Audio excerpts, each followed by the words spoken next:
Hey, good afternoon, everybody. 7 minutes past the hour of 3 o'clock on Super Talk 99.7. I am Brian Wilson. I am indeed your friend and radio buddy, and I am glad to be here on this 23rd day of July. That's right, and it's not too bad. I mean, under 80 degrees right now. I'll take it. I mean, that's not bad for late July, isn't it? I agree. Okay, look, so much stuff is going on right now. Just a headline. Vice President Harris appears to have secured enough pledged delegates to become the nominee of the Democrat Party. I guess it's still technically an open convention. Who knows exactly how the process is going to work, but she has moved quickly. I think Democrats clearly, sort of said, "Oh, thank God, it's not going to be Biden. We'll take whoever you got available." And yeah, Kamala will be fine, just as long as it wasn't Biden. I think that's what was going on there. If you haven't heard the news since you went to work today, Kimberly Cheadle is out. She has resigned as the director of the Secret Service. We'll start with that. And by the way, we've seen Biden. I mean, you got to admit, it's kind of weird that the last time we saw him before today, he could barely, number one, get up and down the stairs, the short stairs to Air Force One, and then you got him, being basically lifted up into the car so he could get, secure vehicle so he could get to to his house in Rehoboth. I mean, he looked very frail and very weak in that. And then he disappeared. And so a lot of questions being asked about Biden, but he's shown up today. He has made an appearance. He is at the White House and will address the nation on Wednesday at 7 p.m. our time, and we'll carry it. Let's get into the Cheadle resignation, what we know about it. She sent an email out to her, internal email to her employees, saying that she was resigning with a heavy heart, saying she didn't want calls for her to quit to become a distraction. Her notes did not say exactly when she would leave, but as I understand it, they have now appointed Ronald Rowe, R-O-W-E, to act as acting director of the U.S. Secret Service. That announcement made by Alejandro Mayorkas. Deputy Director Ronald L. Rowe Jr. to serve as acting director. Deputy Director Rowe has been Deputy Director of Secret Service since April of 23. A 24-year veteran of the Secret Service, previously served as the agency's assistant director for the Office of Intergovernment and Legislative Affairs, so he's known on the Hill, deputy assistant director for the Office of Protective Operations and other leadership positions. I appreciate his willingness to lead the Secret Service at this incredibly challenging moment as the agency works to get to the bottom exactly of what happened on July 13, cooperating with ongoing investigations and congressional oversight. At the same time, the Secret Service must effectively carry on its expansive mission that includes providing 24/7 protection for national leaders and visiting dignitaries and securing events of national significance in this dynamic and heightened threat environment. At least he acknowledges that it is that, by their own making, quite frankly. But that apparently will solve that problem. Cheadle had a very bad day over on Capitol Hill yesterday. She was supposed to appear before Mark Green's committee, Homeland Security Committee, today, but she refused at the last moment to show up. By the way, so did the FBI director, Christopher Wray. He decided that he would not show up, although he is expected to testify tomorrow, I think it is, before the House Judiciary Committee. And I gotta tell you, I think probably they did that because they knew this resignation was coming. She apparently made the decision, I would guess, hours before, and so they didn't want their testimony. Well, she wasn't going to show up at all, but Ray decided he didn't want to step on the resignation announcement, which I think takes a lot of pressure off right now. Because, I mean, there was a hue and cry on both sides of the aisle. Democrat and Republican were calling for her head. There's no way she was going to survive. But isn't it interesting that 10 days, it took 10 days for that to happen? That means there were 10 days when Joe Biden could have picked up the phone and solved this problem, and he chose not to, until it became very evident in yesterday's hearing that it was untenable for her to stay in that job, and virtually every human being in Capitol Hill was now asking for her resignation. I mean, even Alexandria Ocasio-Cortez roughed her up yesterday. I mean, that gives you some idea how bad a day it was for her. All right, so now where do we stand on the investigation into the assassination? Well, a few dribs and drabs. First of all, let me just stop and address what I know you're seeing. I mean, I pick up my phone and I go through Facebook and I go through X and I see the same things that you see. And yes, I hear everybody out there talking about there had to be a second gunman. There must be a second gunman. In fact, it came up yesterday in the hearing with Cheadle. Was Mr. Crooks acting alone? Again, I would have to refer you to the FBI's investigation. Was he just a lone gunman? I would have to refer you to the FBI's investigation for motive. For motive, I don't know what motive has to do with it. I mean, was he acting alone? Well, look, there is, and I've seen it, so I'm not speaking here without having looked at it. I have seen what has been presented by someone who did an acoustic study of the gunshots that suggests that there's more than one shooter. I am not willing to go down that rabbit hole just yet, because it seems to me that the strongest evidence that that's not the case were the eyewitnesses who said they watched him fire the shots, and the shots all came from him. So, that seems to sort of dissuade me against this alleged acoustic evidence. I don't know if it's good or bad. I'm not qualified. I'm not an acoustics expert, so I don't know, and a computer expert. They've done all this very interesting analysis, and I will say when he lays it all out, it sounds compelling, but I'm not that expert. But I do know that the people who witnessed that gunman firing the shots have not said that shots came from anywhere else other than the sniper team responding. So there were 3 different gunshots heard.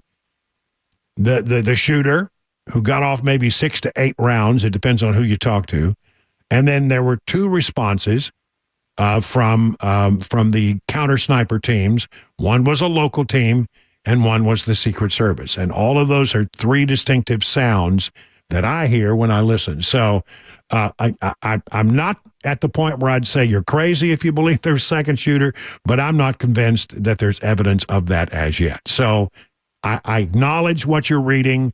I see the same thing. I'm not there yet, but I'll tell you this. I will say this. I am not quick these days to shout down what appears to be, some people would say, are conspiracy theories, because so many of them have come true. So I'm not completely discounting this, but I'm not quite there yet from my standpoint and the evidence that I've looked at.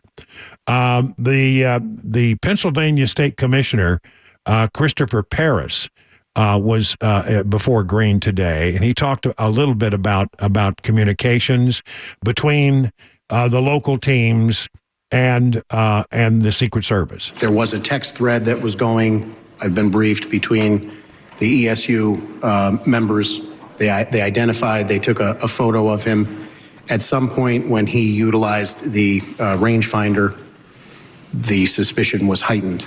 So I know at a certain point in the command post, a member of PSP received a phone call and a text message from members of ESU, and I know from an interview that was immediately relayed in the command post to the Secret Service. All right, so the thing that bothers me about that testimony, and it's not his fault, but it seems to me that the communications channels were all siloed. If you get what I'm saying here is that Secret Service has its channels, and the local police had their channels, and the ESU and the State Patrol, everybody had their own channels. But if there was a common tactical channel, the folks who were taking these pictures weren't on it. Because if they had, they would have simply got on the TAC channel and said, we have a picture of a suspicious guy using a rangefinder. And then everybody in the arena, everybody there would have heard it if they'd all been on the same channel. That did not happen. And I think one of the things we're going to find is that they're going to have an ability for everybody to be on the same frequency. You can't have four different, people saying, I saw something, and then having call it in to your home base and having the home base call over. And I mean, it gets into, very sloppy communication. So the communications apparently were siloed. Despite what I have heard other people say, that now appears to be the official word. Mark Green spoke with Fox News after his hearing today. Yesterday, when we visited the site, we looked really at the planning phase, and we saw lots of errors there. And then we saw errors today in the actual conduct of this thing, communications, handoff of this suspicious person, when it all happened. So the list is long, but I can launch into it if you want, but I mean, it's a lot of things that have to be addressed, and addressed quickly. And so that's his overall take. But then he went on to talk about how this local team took a photo, and then the people who took the photo were part of a local counter sniper team that were inside the building, and they took a picture from a high vantage point, and then they were working to make everybody aware. We got a weird guy here with a rangefinder. We think he's suspicious, and they began doing that. And then when they began to say, well, we need to find out more about that guy, they left their post to go find the guy or go see if they could track him down. Apparently, as I understand it, and this is a little vague, but as I understand it, had they stayed in their position, they would have seen him climb on that roof from their vantage point.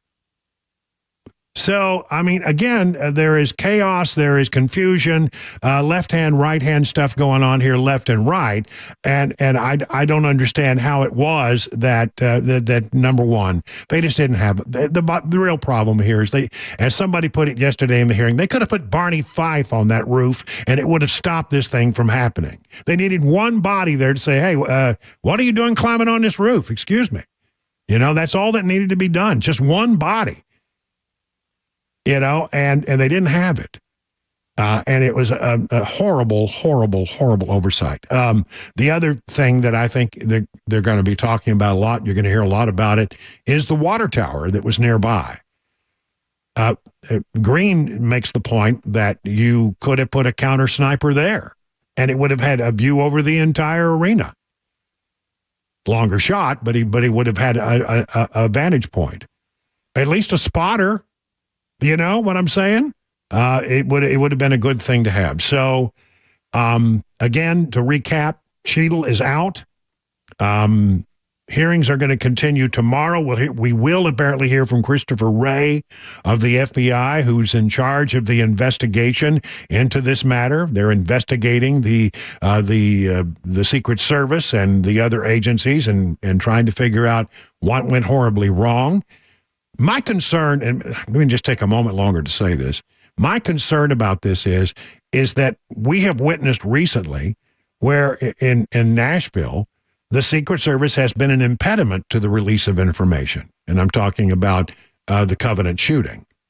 And so I'm hoping that tomorrow Wray is very transparent, because there is no crime here that's going to be prosecuted. I think, and that's the reason you protect information in an investigation. He needs to say, here is where we are today. It may change, but this is what we think we know.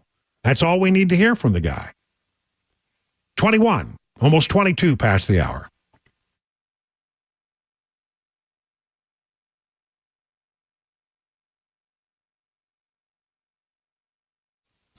As much as we'd like it, there is no magic cream. There is no way that you can open up your spinal disc and take the pressure off the nerves in your back. If you have back pain, that's what it is, pressure on your nerves.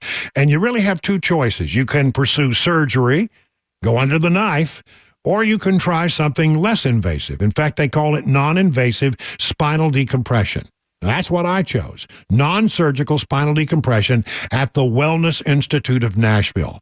It has really helped me with problems in my neck and my back. They have a state-of-the-art facility, the latest in high-tech equipment. They offer the latest non-surgical procedures. Getting better is important, so Dr. Mitchell and Dr. Ashley are offering half-off spinal decompression treatments and the KT knee machine, which is like spinal decompression for your knee. Really revolutionary stuff. And if you're a new patient, you get an exam. They'll go over you in great detail, take an x-ray if needed. You'll sit down with the doc with a consultation, come up with a plan, and you'll get your first treatment, and all that costs you exactly $23. It's a 2023 special, $23. I know it's 2024, but they're keeping prices low from last year. So I'm Brian Wilson, and I put my stamp of approval on the Wellness Institute of Nashville. So call them today at 615-246-5009. Learn more at painisbad.com. Hey, it's Dan Mandis, and I am so glad that California Closets has fixed my closet catastrophe. After exact measuring and planning, they came over and got to work. Yeah, once it was all plotted out on their 3D CAD system, the pieces are measured, cut, and precisely installed into my space. It was clean, fast, and professional, and above all, my new closets look and function great. Now, this was my dormer, and now this is my new dormer thanks to California Closets. Look at all of this added space for shirts and shoes, you name it, and it is cut so precisely, simply amazing. And my old closet that has now been reborn as the ultimate in style and functionability, making the best use of the space that I had. They can work on just about anything: bedrooms, garages, home offices, closets, pantries, and so much more. Find them online, CaliforniaClosets.com, and see what they can do for you. You can schedule a free design consultation. Mention my name, CaliforniaClosets.com.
Democratic congressional leaders officially endorsed Kamala Harris as the party's nominee, and a volcano eruption in Italy. We'll have those stories at 3:30 on Super Talk 99.7 WTN. It's 26, almost 27 minutes past the hour of 3 o'clock on Super Talk 99.7. Brian Wilson in the chair. Thank you for being with us. We are endeavoring to bring you the very latest information. And again, it's starting to turn into a more normal news cycle as these things go. I mean, I was talking to someone the other day. I said, talking about how it's been crazy. I've never seen news come like it's been coming. And it does tend to be sort of feel like it's slowing back into a more normal rhythm. But there have been so much when you think about it in the last 10, 11, 12 days that we've had to report, and breaking news just about every weekend, big breaking news. Of course, this weekend it was the news that Joe Biden was stepping away from his campaign, and then, real concerns about his well-being following. Well, I mean, there were several things that happened. I mean, number one, we see him barely getting up the steps in Nevada to the short steps. It's not even the big steps, but he went up the short steps on Air Force One and could barely make it to the top. And then when he came down, it was even worse. He was moving so slow. And then we see him, physically lifted by the Secret Service and put in the car there in Delaware when he landed. And then he vanished. And there was a report from the, there's always a small group of reporters, and I've done this duty on Air Force One, who fly with the president wherever he goes. And so that's called the travel pool. And on those days, even though I was a correspondent, for example, for the Fox News Channel at the time, I basically was a correspondent for all broadcasters, and you are a pool reporter, and you report not to your news organization, but to everyone if something happens. And the report that came back from the pool reporter was that was the quickest trip I've ever had between Nevada and the East Coast. I mean, they said that plane was moving so fast that the plane was shaking at times. Air Force One can fly faster than a commercial aircraft. They don't normally do that, but I mean, sounds like they were pushing the warp speed 9 on Air Force One to get him back quickly, which really was unusual. They normally fly at normal cruising speed, maybe a little faster, a little higher. They can fly in military zones where commercial aircraft cannot fly, so they can fly a little higher and a little faster. But generally, this apparently was a real hurry-up trip. And if people wondered what's going on, there have been reports and suggestions that maybe he suffered a TIA, which is a temporary thing that passes shortly.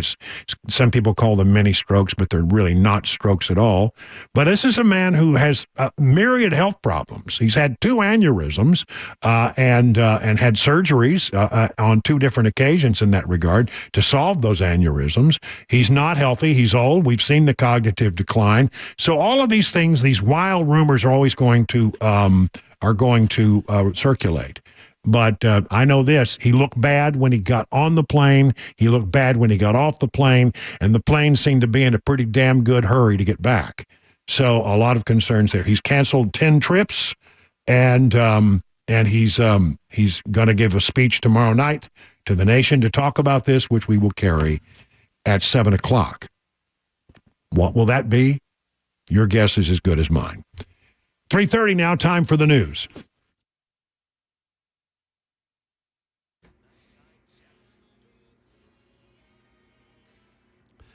Good afternoon. It is 3:30. I'm Jay Harper with your top stories. Mostly cloudy conditions, 78 degrees. A weather forecast and a traffic report are coming up. The Democratic leaders in the House and Senate now formally behind Vice President Harris in her bid to become the party's nominee. ABC's Stephen Portnoy, he's in Washington. 2 days after Joe Biden's announcement that he's dropped out of the race, the top Democrats in Congress say their party is now brimming with excitement over Kamala Harris at the top of the ticket. Senate Majority Leader Chuck Schumer. People just rallied right to her side. The enthusiasm in this big, diverse, representative party was amazing. Harris now says she's secured the support of most of the delegates. The party's Rules Committee meets later this week to formalize the next steps. In Europe, Sicily's Mount Etna is erupting and disrupting flights heading to and from the region. ABC's Inez de la Catera, she has more on that from the Foreign Desk. Flights serving the eastern Sicilian city of Catania forced to stop for much of the day on Tuesday after an eruption from nearby Mount Etna. Departures were able to resume at 6 p.m. local time, with the airport expected to be fully operational later on. Etna is Europe's most active volcano and had seen intense activity in recent days, spewing hot ash and lava. Some of the ash drifted onto runways and aircraft. A short programming note, we will be airing President Biden's address from the Oval Office tomorrow evening at 7 p.m. That's immediately following The Drive with Brian Wilson. Again, that's tomorrow at 7 on Super Talk. That is the latest news. Traffic and weather are next. I'm Jay Harper, WTN News.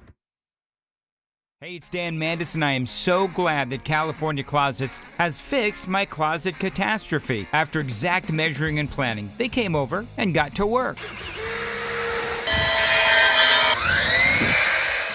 Yeah, once it was all plotted out on their 3D CAD system, the pieces are measured, cut, and precisely installed into my space. It was clean, fast, and professional, and above all, my new closets look and function great. Now, this was my dormer, and now this is my new dormer thanks to California Closets. Look at all of this added space for shirts and shoes, you name it, and it is cut so precisely, simply amazing. And my old closet that has now been reborn as the ultimate in style and functionability, making the best use of the space that I had. They can work on just about anything: bedrooms, garages, home offices, closets, pantries, and so much more. Find them online, CaliforniaClosets.com, and see what they can do for you. You can schedule a free design consultation. Mention my name, CaliforniaClosets.com.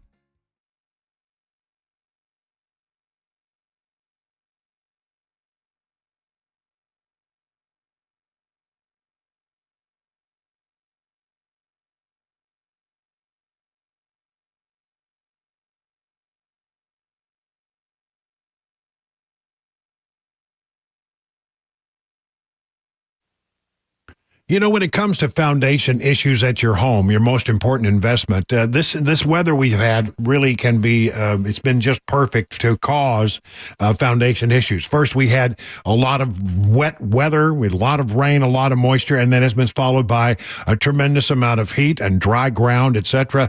Those two things, that 1-2 punch can really cause problems. So if you see walls bowing, doors or windows sticking, drywall separating, stair step cracks in masonry mortar joints, chimneys that are tilting or leaning, you need to call the number that I would call, the folks over at USS. That's 615-488-7855. Have them come out and give you their best advice. These are the experts. This is the company that you want.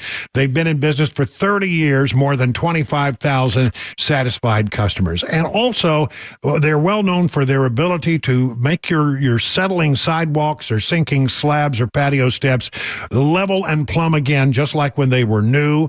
They have a process called the Polylift system. You can walk on it in a few minutes, drive on it in 30 minutes, and it will be a lot cheaper to do that than it would be to pour new concrete. Break it up and throw it away and then replace it? No, don't do that. Raise it. That's what you do, and the USS folks are experts at that. Again, their number is 615-488-7855. Learn more at USSTN.com. The guaranteed offer is the easiest way to sell your home. It's really simple. We bring you an all-cash offer. You close in as little as 21 days. No home inspections, no lock boxes, no open houses. Go to markspain.com to get a guaranteed offer and start packing.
It's 38 minutes now past the hour. You know, there's so much going on. It has occurred to me. I mean, I get all kinds of questions on social media. People are really saying, you know, what's going on? They have ideas, they have thoughts they want to express.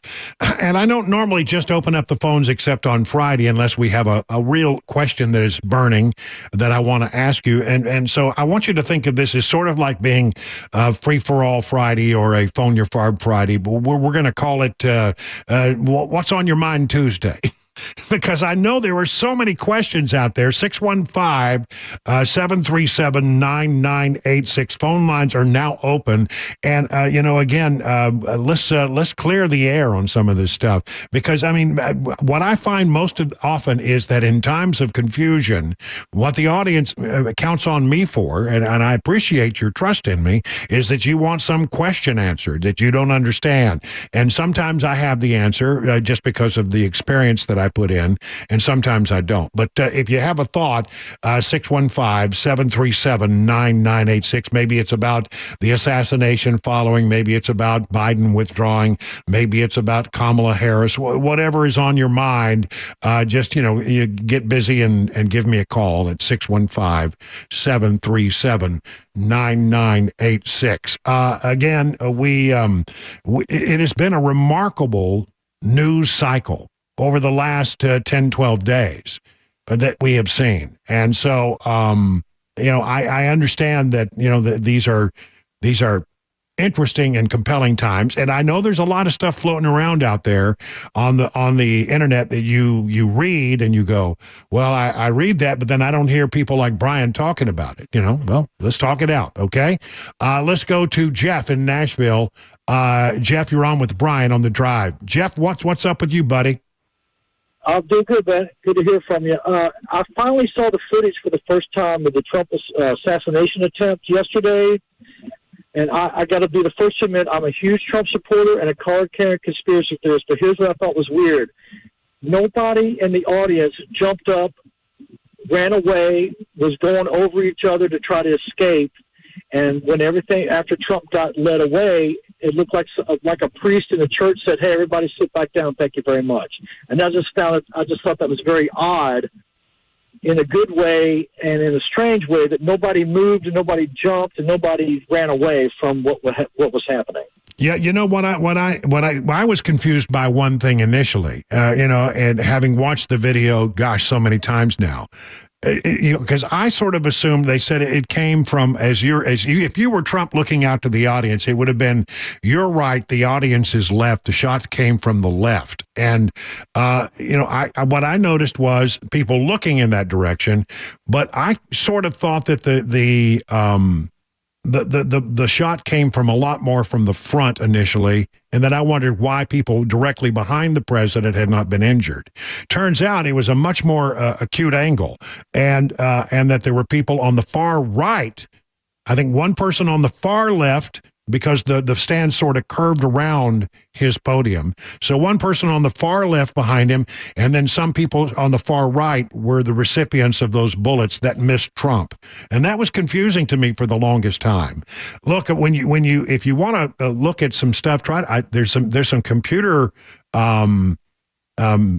reenactments and they've rebuilt the scene in a computer world where you can look at it from a lot of different viewpoints. And this is a new technique that they use when they're investigating these kinds of things, and it becomes more clear when you look at it from that standpoint, and you are able to see exactly where the shooter was in relationship to where the audience was and where Trump was. It helped me a lot to understand the situation. How about Mike and Morrison? Mike, you're on with Brian on the drive. What's on your mind today? I got a question about Kamala. If Joe stepped down, then Kamala would assume the presidency. Would that put the speaker in the vice president seat? Well, no, she would get to appoint her own vice president, which would then have to be confirmed by the House and Senate, if memory serves me correct. So she will choose. Remember, we've had this happen. I think it was Nixon, and he had to get rid of Rockefeller, is that it? I can't remember exactly what the thing was. No, it wasn't. It was Spiro Agnew. He had to get rid of Spiro Agnew. And then he was able to appoint Rockefeller. So, that would be, it would be the choice of Kamala Harris if she became the president because Joe Biden stepped aside. Now, who knows what Joe Biden's going to say tomorrow night? I don't get that feeling. I don't get that sense that anything's in the offing, but, it's been a remarkable 13 days. Anything is possible. No, the only thing that would happen is, let's say if you're at a State of the Union, then that's where the line of succession, yes, it would be the speaker if both the president and the vice president were incapacitated. And then it goes on down through the rest of it, okay? But no, she would get to pick her own vice president. But there would be a moment there for a while before it could be confirmed by the House and Senate where we wouldn't have a vice president. And then if something were to happen in that situation, yes, then he would become the president. If it were to happen, in this unbelievable world that we live in, who knows? But yes, he's in the line of succession, but not initially. Robert, in Murfreesboro, what's on your mind, buddy? Brian, what do you think about this? All the computer problem they had last week, they said it was an upload problem. Over the last 6 months, we've had several different hacks and everything. Do you think this is a precursor to the November 6th hacking of the computer machine? Well, they say that on Election Day, the computers are not connected to the internet. That's my understanding. Now, I did read a story that said that part of these problems we had the other day with the update, I think Delta is still trying to work through those issues. They're still having to cancel a lot of flights because they can't figure out how to get the computers to work. But the update was a bad update, and somehow it caused computers to go down all over the world. And I heard that part of the systems were being updated. These computer systems that we use for elections were being updated, and they were impacted by that. But that is, they were getting the update before, I guess, they're sent out into the field. And once they get into the field, my understanding is they're not connected to the internet. At least that's my understanding. I mean, who really knows? We've got so many different kinds of systems. I wish we had a standardized, I believe the state should stay in charge of elections as the Constitution has set out. But I do wish there was some consistency in the technology that was used. I do. I think that would be probably a good thing. Maybe it's not. But I don't think it's a dry run. Do I think there are people out there who would love to have the opportunity to screw with our elections? Yeah. But, I have to take people on the state level who say these systems are independent of the internet on Election Day and take them at their word until I have some reason not to. Lawrence in Murfreesboro, what's up with you? What's on your mind today, Lawrence? Well, I want to tell you that Ted Cruz made a comment, I think it was yesterday, about they better be on their toes because Kamala Harris is gaining ground. Well, Obama's behind that and crooked Nancy Pelosi, so they better be on, the Republican Party better unite together and press for President Trump, get him back in there.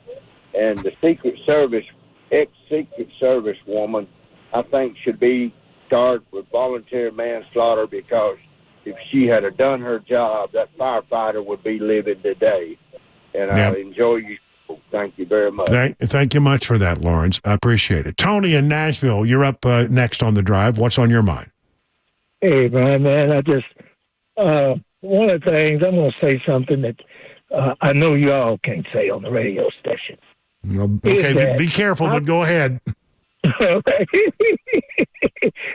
Now, ain't no bad words or nothing. I'm getting sick and tired of hearing all of you all and all the news reporters across the country always saying what went wrong in that assassination attempt. Did nothing go wrong? The only thing that wasn't figured in the plan is God's intervention. Everything it was set up to kill the man. Mm. and a building. That doesn't happen. I mean, give me a break. Let me just add to that to your commentary. It should have been an easy shot. Right. There's a congressman, a Republican, who went out to the range. He said, and he got an AR-15. He said he hadn't picked up a weapon in 6 years, and at that distance, he was able to put 15 out of 16 shots on target. So, I mean, it's an easy shot. Normally. That's right. Yeah. That was set up for alley-oop.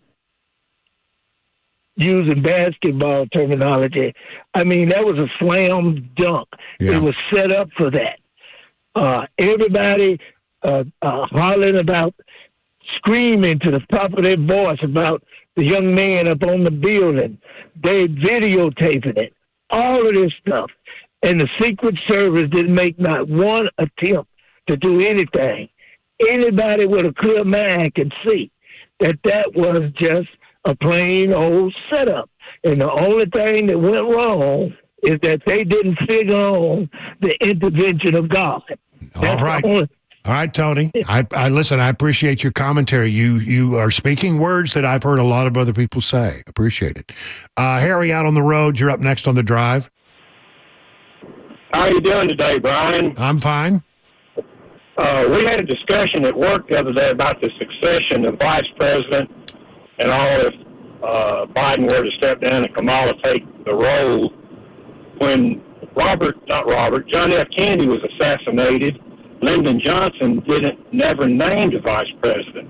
And so we did have a short time there where there was no vice president. I don't remember if Johnson ran for re-election or not. That's the part I don't remember when we looked all that. He did not run for re-election. He chose not to do that. Well, his vice president was Hubert Horatio Humphrey. Was he picked by Johnson or was he placed there by Congress? Well, you get to pick your choice, but then Congress has to confirm it.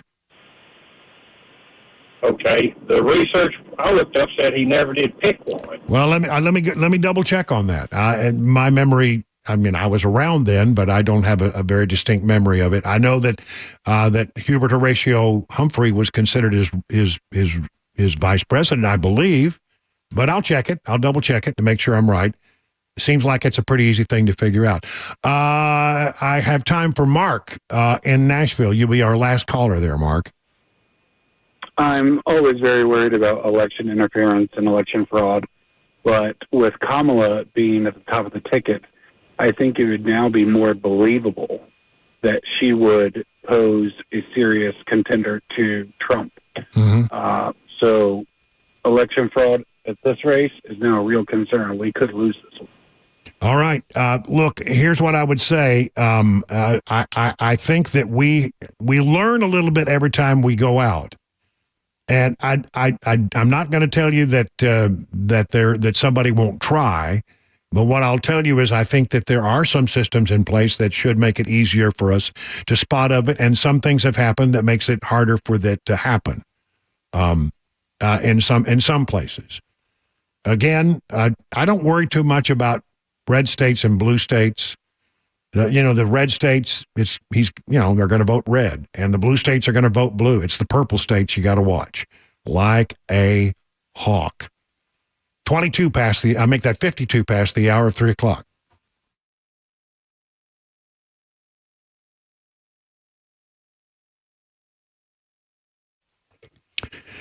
There are no pills or spinal creams that can magically open your spinal disc and take the pressure off your nerves. You have two choices, surgery or non-invasive spinal decompression.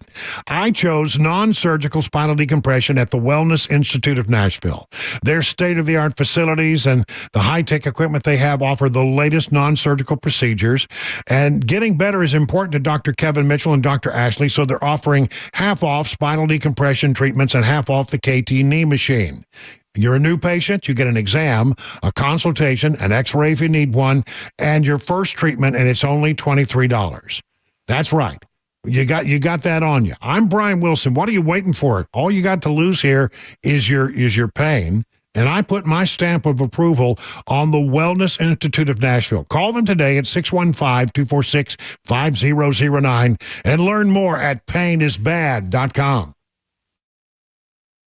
Hey, what's up, guys? This is Matt Murphy for Members Nutrition. I want to tell you about the Members Nutrition difference, and I want to encourage you to go over to the Members Nutrition website. Number one, they believe at Members Nutrition that they can sell vitamins and supplements at a lower cost point, and they're doing it every single day at membersnutrition.com. Number two, they want to make these products right here in the United States of America, not from some overseas company, and they do that every single day. I encourage you to go to membersnutrition.com. You'll get 50% off your purchase price at checkout. You don't have to put in any codes. Just go to membersnutrition.com. Once again, membersnutrition.com.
Kamala Harris on the campaign trail today as the presumptive Democratic nominee for president.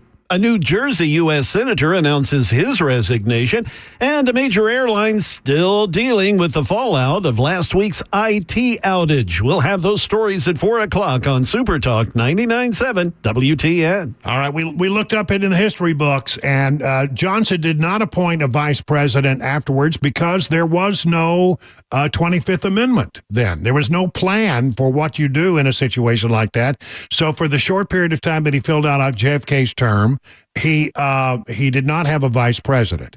He ran for a term on his own, and he ran with Hubert Horatio Humphrey. And when he won that, he served with Hubert Horatio Humphrey as his vice president during his one full term. He chose not to run for a second full term, even though he could have technically done that. There's a history on that. There wasn't a 25th Amendment in 1967. It became law in 1967, in fact. So that's the story on that. Time now very quickly to check on what's going on with the markets. Let me see. Dow Jones Industrial down 57, the S&P down 8, the NASDAQ down 10. So, not big numbers, but technically all screens were red today. Let's check in with John Maxon and find out what's driving the markets from Beacon Capital Management. Hello, John. Hey, good afternoon, Brian. Yeah, pretty flat day in the market. I think the market's waiting in anticipation of a lot of earnings that are going to be coming in this week. Did get an interesting report. Existing home sales was a little bit softer than expected. Of course, that probably has a lot to do with the interest rate environment that we're in. Tesla, after hours, they reported kind of mixed earnings. They missed on revenue. The market didn't like that, and I think the market's looking at that across the board this week. Really, as we get further into the week, we're going to get some more information from the Fed, several Fed speakers. Thursday, we've got GDP, and then a really big market mover is going to be, in addition to the earnings, another inflation report the Fed's going to be watching is coming out on Friday. But kickoff of earnings with tech didn't start so well today. All right. Thank you very much. Find out about all the things that John Maxon, the other great people over at Beacon Capital Management, can do for you to help you get ready for your retirement. Just go to their website, askbeaconnow.com. 59 past the hour.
Good afternoon. It is 2 minutes past 4 p.m. I'm Jay Harper with your top stories. Clouds, 78 degrees on Music Row.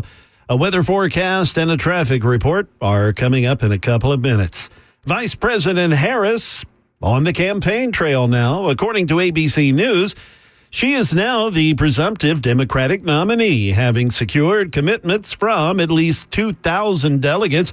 ABC's Karen Travers has details from the Harris rally today that was held in Milwaukee. Vice President Harris on the campaign trail in Milwaukee, starting her race against Donald Trump. I will proudly put my record against his any day of the week. A big theme of her speech, the vice president pointing to her background as a prosecutor and attorney general of California. I took on the big Wall Street banks and held them accountable for fraud.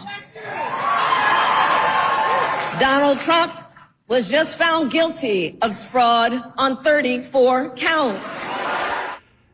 Now moving to New Jersey, where the Democratic U.S. Senator there, Bob Menendez, recently convicted of federal corruption charges, has announced that he will resign his office. Jay O'Brien has more from Capitol Hill. Bob Menendez was found guilty on those multiple charges of corruption, on serving as a foreign agent for Egypt and Qatar, for benefiting New Jersey businessmen, for using his perch in the Senate for corrupt purposes and receiving gifts and money and gold bars and cars for all of that. He has been found guilty as of last week, and we now know he will resign from the Senate on August 20th. And finally, an investigation being launched into Delta Airlines. It's canceled nearly another 500 flights today as a result of Friday's IT meltdown. Passengers have been stuck for days trying to get flights. Kelly Roberts for 4 days. Well, actually, I didn't sleep at the airport. I stood in lines all night long. And without Delta Airlines showing it has a plan to get back on track, and with hundreds more cancellations today, the Department of Transportation is launching an investigation into Delta, primarily how it's handling customer service amid complaints it says it's been getting that Delta has not been upholding its end to take care of stranded customers. A short programming note, we're going to be airing President Biden's address from the Oval Office tomorrow evening at 7 p.m. immediately following The Drive with Brian Wilson. Again, that's tomorrow at 7 on Super Talk. That is the latest news. Traffic and weather are next. I'm Jay Harper, WTN News. The guaranteed offer is the easiest way to sell your home. It's really simple. We bring you an all-cash offer. You close in as little as 21 days. No home inspections, no lock boxes, no open houses. Go to markspain.com to get a guaranteed offer and start packing.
It is 9 minutes now past the hour of 4 o'clock on Super Talk 99.7, and I've gone through and I've cleared it up all in my mind about. I was only in the second grade when this stuff was happening. My goodness, second, third grade, fourth grade, but I now have a complete better understanding of how vice presidents are chosen when there is a vacancy. So let me just go through this real quick. JFK is assassinated, of course, and Johnson becomes the president. There were no provisions in place for what to do if you had a vacancy in the role of vice president when that occurred. So that's why they just started developing the 25th Amendment. They feel like they needed to have a plan for that. So he did serve out that term without a vice president following the assassination. He then ran with Hubert Humphrey as his running mate and was reelected to his first full term on his own. Not filling the role of JFK, not filling out JFK's term. This was his own standalone term. Then when it came time, he could have technically run again as under the law because you get to have 2 full terms of your own, not including the time that you fill in for an assassinated president. So he chose, however, not to do that. He chose, he was getting, his numbers did not look good, middle of the Vietnam War. He made a decision, and early in that election year, I think it was March, I read the other day, that he was not going to run for re-election and allowed others to run.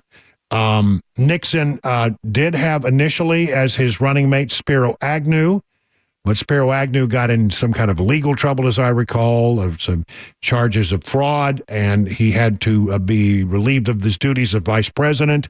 Nixon then, under the 25th Amendment, chose Gerald Ford.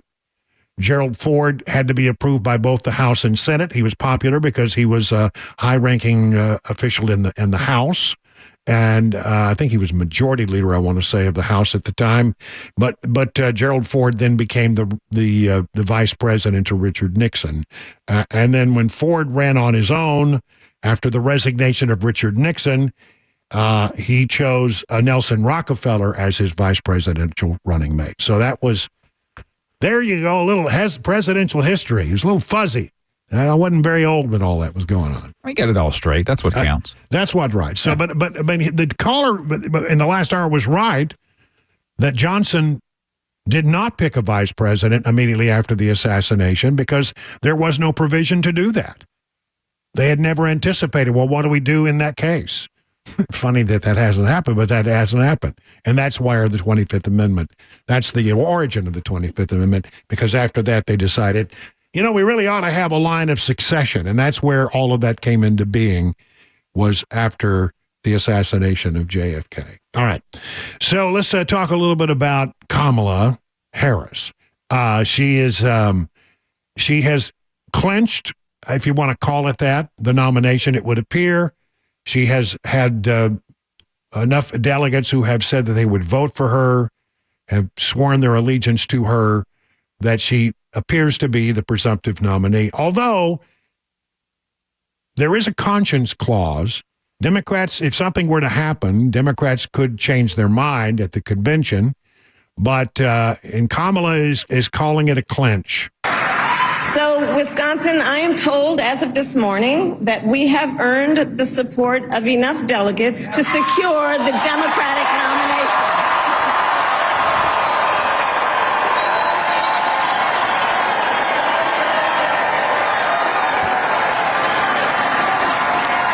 And I am so very honored, and I pledge to you I will spend the coming weeks continuing to unite our party so that we are ready to win in November.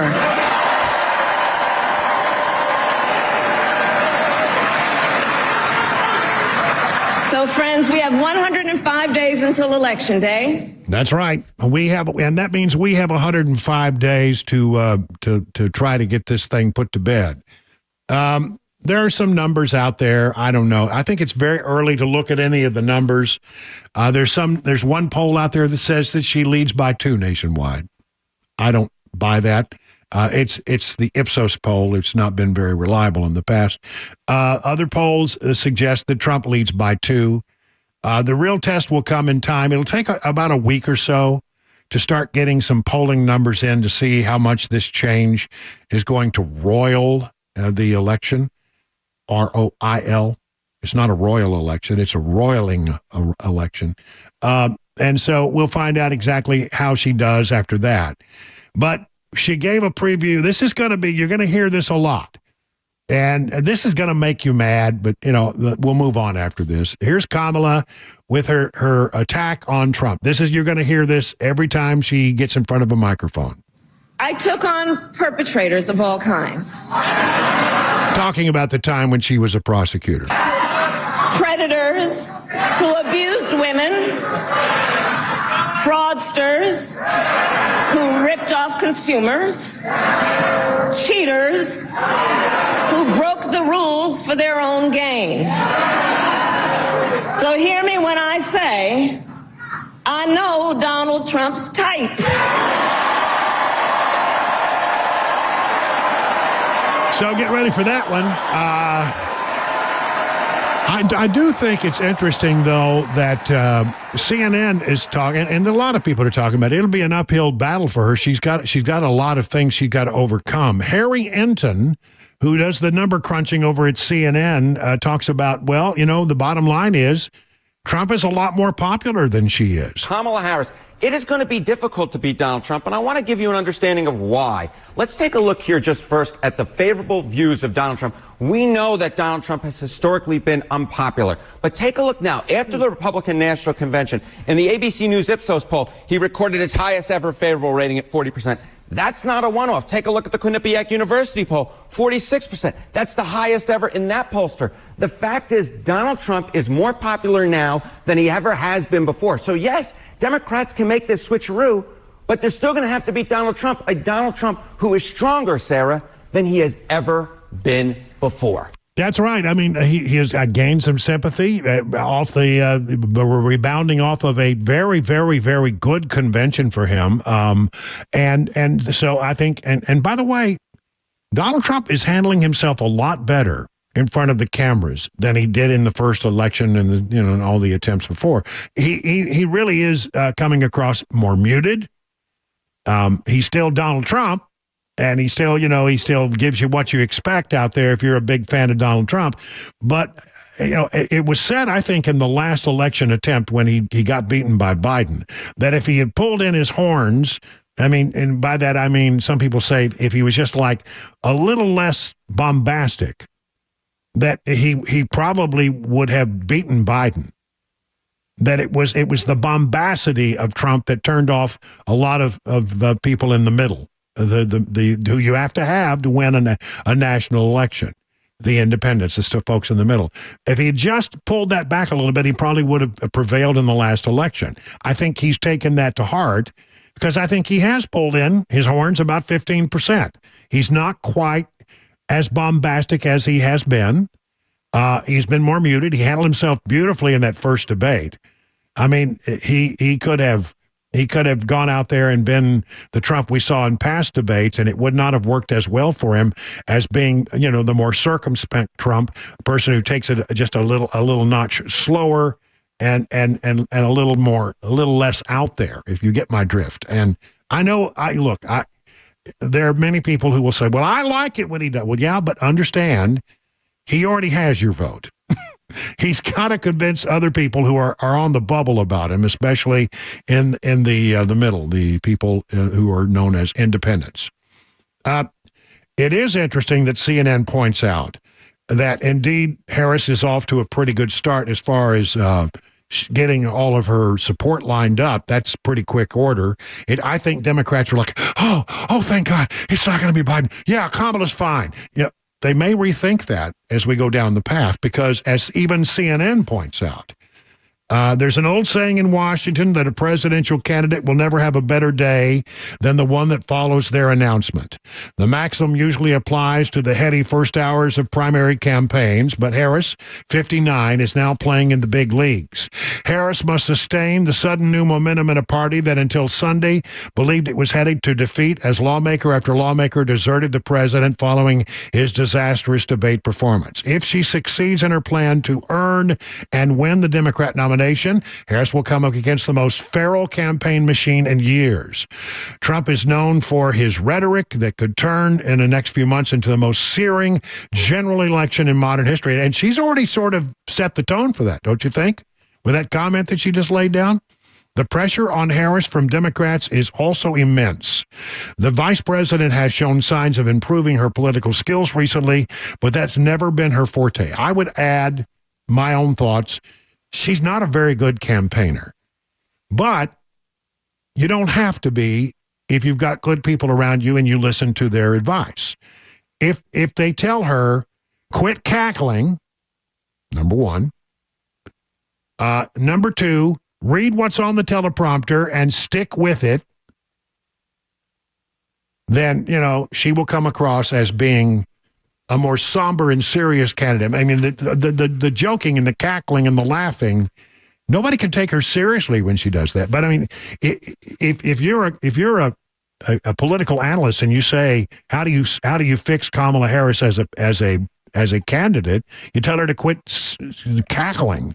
And then the next thing you tell her is get good communications people and read what they give you and then get out of there. So if you're a disciplined candidate and maybe she's smart enough to do that, it could be tough. It could be tough. So there you go. Kamala is definitely there. She secures the delegates she needs. In just a moment, a very interesting article written by the Federalist. I think you're going to get a big kick out of this. The top 30 reasons Kamala Harris would be a terrible president. Time for a break right now, 20 past the hour.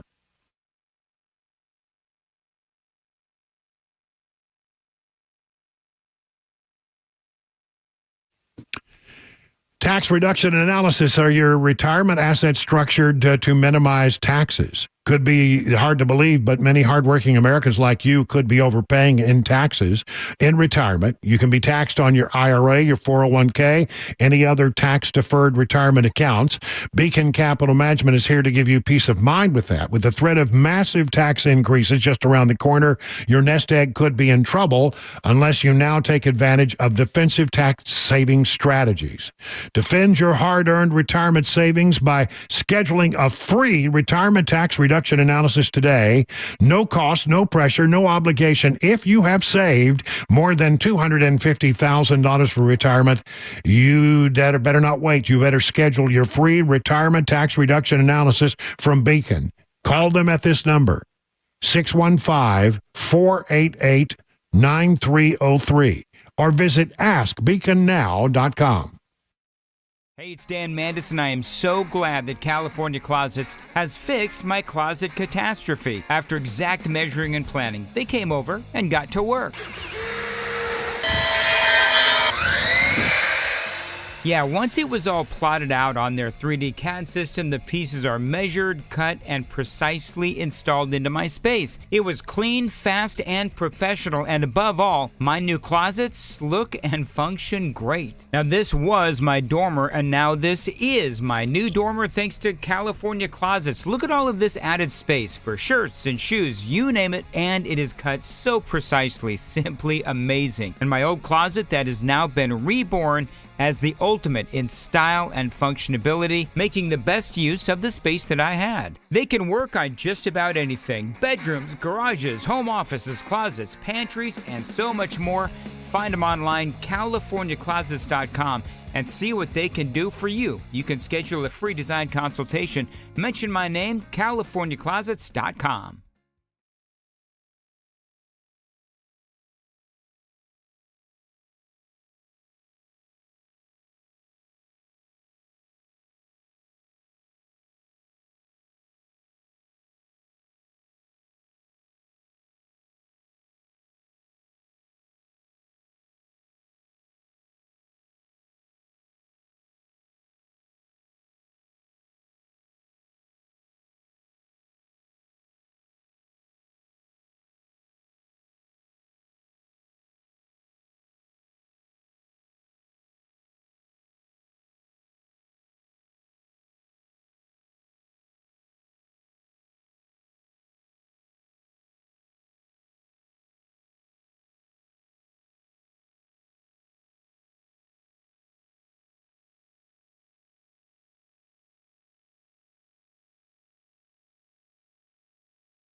Kamala Harris, she's out campaigning today now that she is the presumptive Democratic nominee for president. And we'll also have today's closing money news. That's at 4:30 on Super Talk 99.7 WTN. You know, if you're in the game of politics, one of the first things they tell you to do in a campaign is to do your opposition research, your oppo. Got to have your oppo.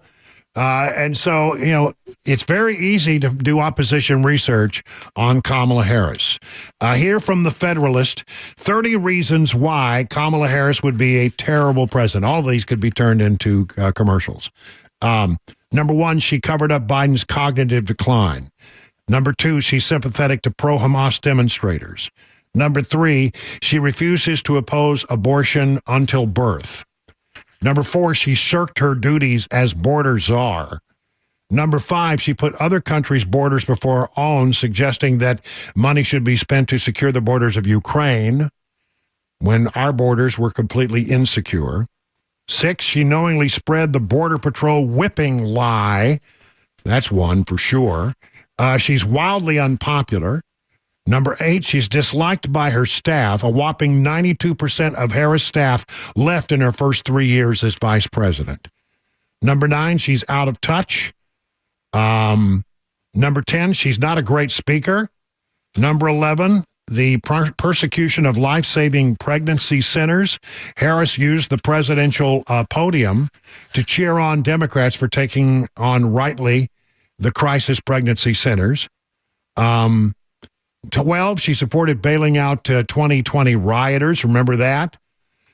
13, she dodged questions about defunding the police. She refused to say whether she supported defunding. 14th, she may have plagiarized her go-to childhood story. She loves to tell the story about asking for freedom from her stroller at a civil rights march. That supposed childhood memory, however, suspiciously resembles one that Martin Luther King Jr. told in Playboy of 1965. 15, she supports race-based wealth redistribution, and there's a lot of evidence of that. 16, she's a gun grabber. 17, she wants to raise taxes. 18, she wants to ban fracking. 19, she voted against protections for born-alive babies. 20, she wants to strip Americans of their health insurance, eliminate all private insurance. 21, she wants taxpayers-funded health care for illegal border crossers. 22, remember this? She proudly enabled the Jussie Smollett race hoax. She called the staged hate crime an attempted modern-day lynching and never apologized for that, even after he was found guilty. 23, she socializes with notorious anti-Semites like the Reverend Al Sharpton. 24, she demanded Twitter deplatform Trump. 25, she sponsored legislation that would codify abortions through all 9 months. 26, she compared border security to the KKK.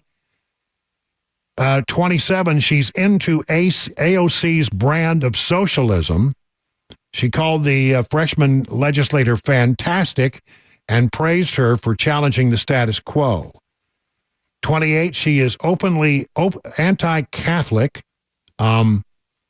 She smeared a guy, a nominee for the U.S. District Court in Nebraska for his affiliation with the famous Catholic fraternal organization Knights of Columbus. 29, she aided the character assassination of Brett Kavanaugh. I was there. I witnessed some of that. 30, she prosecuted journalists for doing their jobs. This is an interesting story. At California Attorney General, Harris prosecuted journalists David Daleiden and Sandra Merritt for exposing Planned Parenthood for trafficking the body parts of aborted babies. Part of her prosecution involved a raid on Daleiden's home, where investigators allegedly seized footage further implicating the abortion giant and handed it over to Harris's abortion campaign donors. That's 30 reasons why she would make a terrible president. Each of these could be turned into their own 30-second opposition research campaign ad. So there's a lot to work with there. And no doubt, you know, the Donald Trump people have seen this coming for some time now. I think they'll be prepared. 30 minutes now past the hour of 4 o'clock.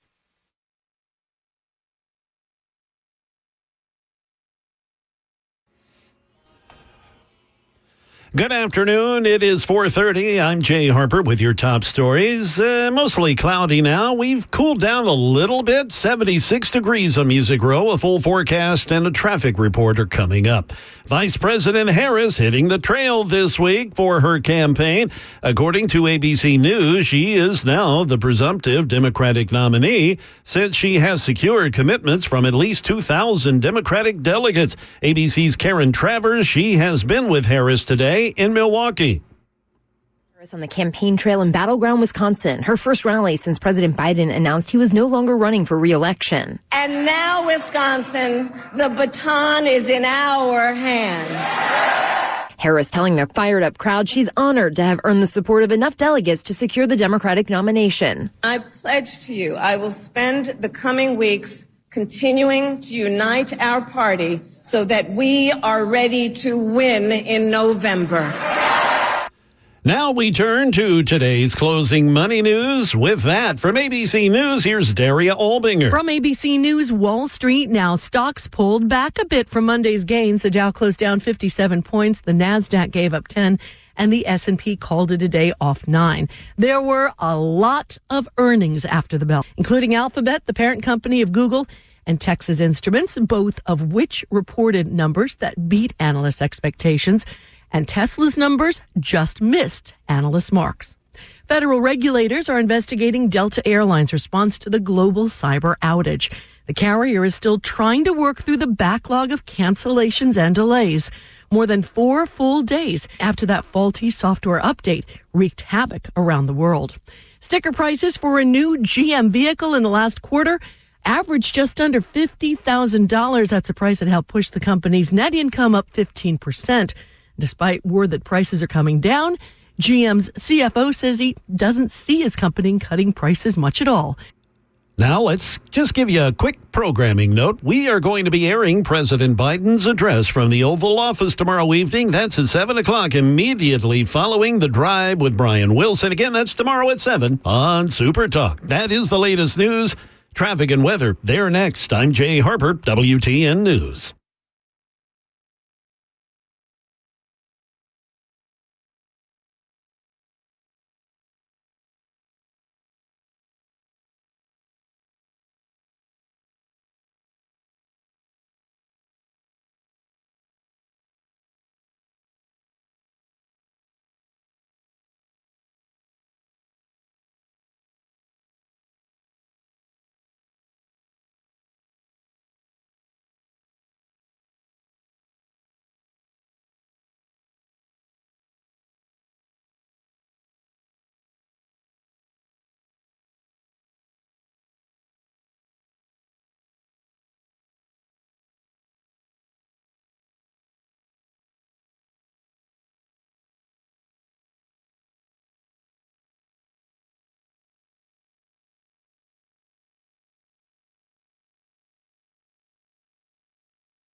Hey, if you're in the market for a pole barn, you got to talk to the brothers that run Stoltz Co., 2 guys who know exactly what pole barns are all about.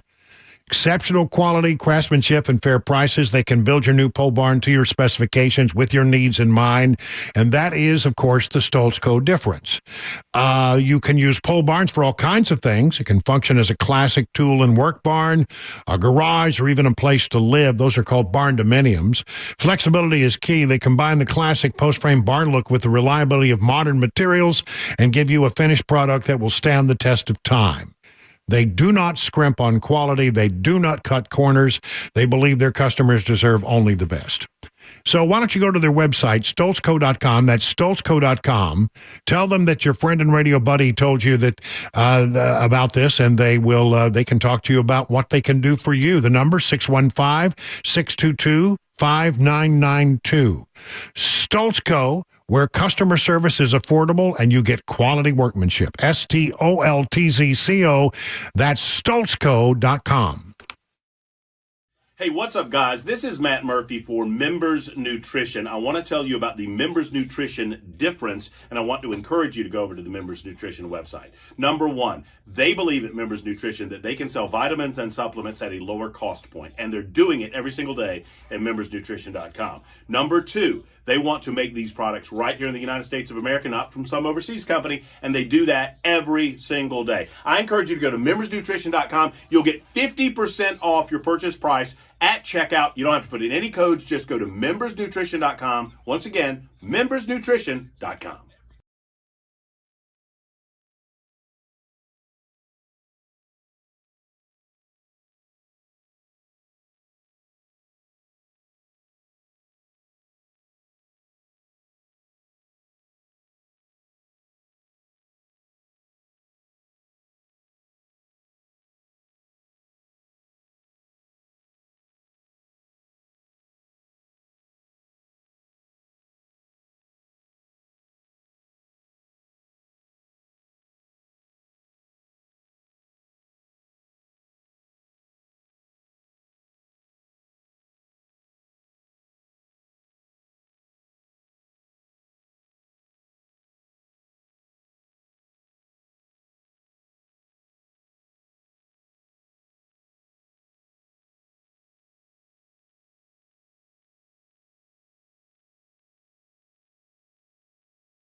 It's 38 minutes now past the hour of 4 o'clock on Super Talk. I'm Brian Wilson. This is The Drive for this 23rd day of July.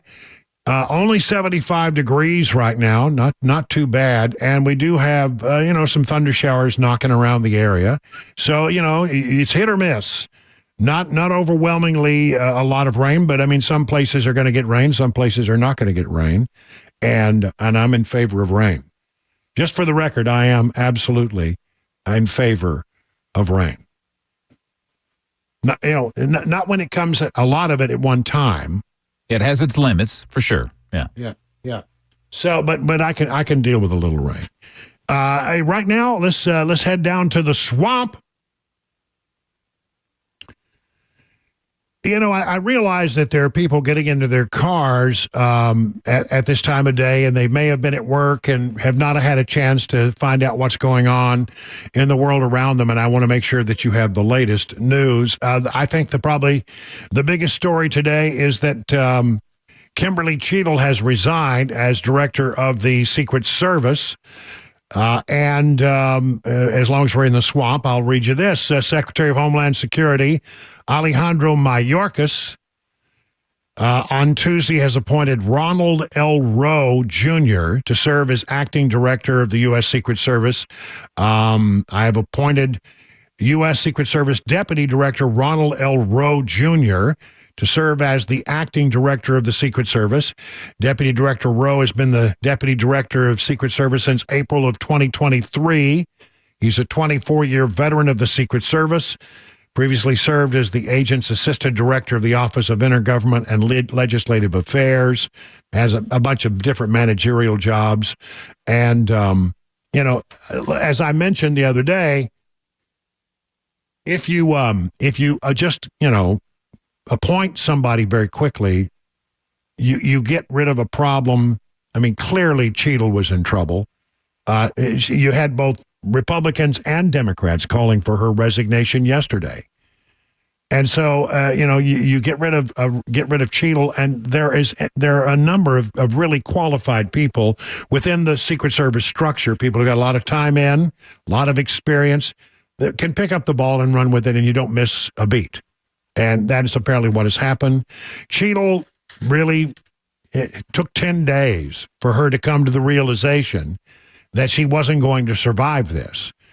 But from my standpoint, it also was 10 days where Joe Biden could have done the right thing and fired her. And he just doesn't have it in him. Can you name me one person who's been fired other than, Kamala's speechwriters? I can't think of any. This is interesting. Now that we know that Joe Biden is not going to run for re-election, and he is essentially, the moment he makes that announcement, he is a lame duck. It'll be interesting to see, by the way, what he has to say tomorrow night in his address from the White House, the Oval Office, I guess. I don't know what's on his mind. What do you say? I quit. A lot of people think he may step there. People are theorizing, will he step aside as president and make Kamala the person in charge? I don't think that he has that ability. I don't think that he can do it. I think he should. Been a lot of calls for him to do that from Republicans, but I just don't think he will willingly give that up. I could be wrong, though. Something may have happened. Just between you and me, may have really happened to Biden. We saw him barely able to get up the steps to the aircraft, even though they were the baby steps, up the lower steps on Air Force One. He had to be loaded into the car. Then he vanished for several days at and Rehoboth Beach, at his beach house. Wasn't seen for days. And then the next thing that happens is he's coming back to Washington, and he's going to hold some kind of announcement after handing the nomination over to his vice president. Is he just going to reassure Americans, or is he going to have another announcement? Who knows? No, nobody knows. And I got to tell you, given the events of the last 10 or 12 days, anything's possible. I've begun to sort of give up on trying to predict it. But once he was out of the way, this happened. And once he's out of this way, and he's a lame duck, and he's not going to run for re-election. The Department of Justice revealed late Monday in a court filing that, surprise, surprise, surprise, it does in fact have transcripts of President Biden's interview with a biographer after initially having denied possessing the documents. While juggling Freedom of Information Act requests related to former special counsel Robert Hur's investigation into Biden's handling of classified documents following his departure as vice president in the Obama administration, DOJ attorneys said it would be time-consuming to process audio files into transcripts related to the president's conversations with biographer Mike Zwantzer. We don't have some transcripts that have been created by the special counsel that we can attest to its accuracy, said the lawyer, but they have said that they do have those all of a sudden. Now I'm wondering if they're going to give us the actual audio tapes now of Biden talking to Robert Hur, the special prosecutor, that they've been wanting so desperately up on Capitol. Republicans have been wanting so, if Robert Hur made the decision, we're not coming after you for, these documents that you had squirreled away right there in your garage next to the Corvette. And we're not going to come after you because, well, quite frankly, if we brought the case, you'd just come across as an old doddering man with a bad memory. And so he maybe they'll be provided now. We'll see. Benjamin Netanyahu is going to give a joint address to Congress, and that will happen. What day of the week is that? I think it's Thursday. No, Wednesday. Wednesday. That's tomorrow. And apparently, I understand Biden's going to meet with him. Then Benjamin Netanyahu is going to address a joint address to Congress. It's not officially a joint meeting. And normally what would happen there is you would have the vice president, sitting there next to the Speaker of the House, because she's the president of the Senate, right? She's the president of the Senate. So she would normally be in that chair, but she has declined to do that. Why? Well, it's a delicate issue because there are a great number of Democrats who don't like the support for Israel and would not want to see her there. So then they turned it over to Patty Murray, who is what? She's the president pro tempore of the Senate. She's the longest serving Democrat in the Senate, and she said, "No, I'm not doing it." So the person who will sit there will be Ben Cardin, for Senate Foreign Relations Chairman Ben Cardin, who is not running for re-election. So they stuck poor Ben Cardin with it. Now you got to sit there. So that will be interesting. I think it's petty, quite frankly. Here is one of our longest allies, Israel. This is the man in charge of Israel. And he's going to come and he's going to speak to Congress at the invitation of the Speaker of the House.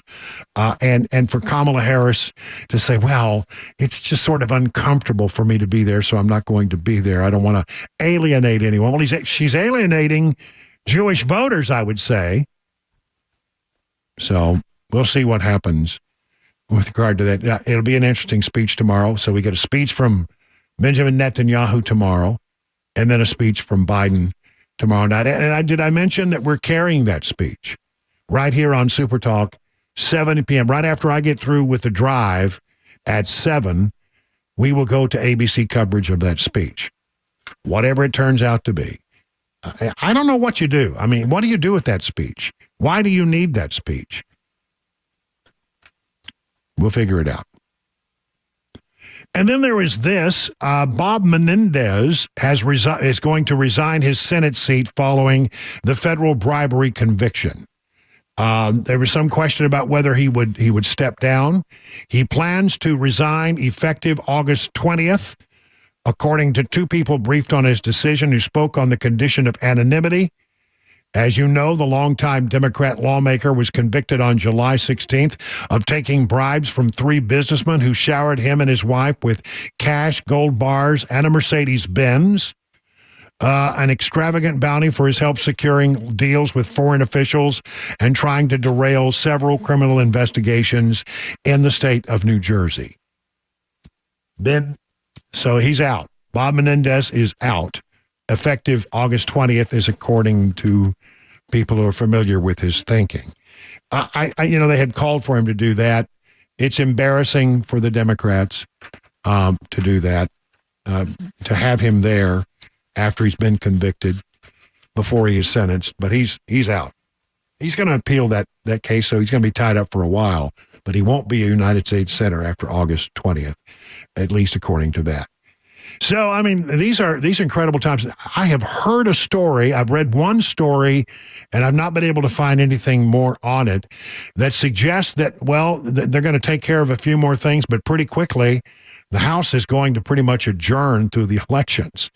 I mean, subject to the call of the Speaker, subject to the call of what they call the chair, they may just go out and campaign. I mean, we got of course all the primaries that are happening, and then you got the elections in November, and I don't know.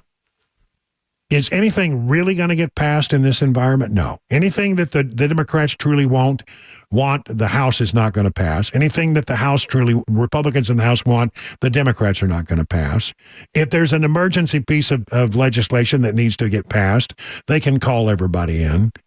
But I think by and large, the stories on the Hill will start to wind down, and as people come home to campaign, we'll watch it and see what else we learn. But I did see that report today.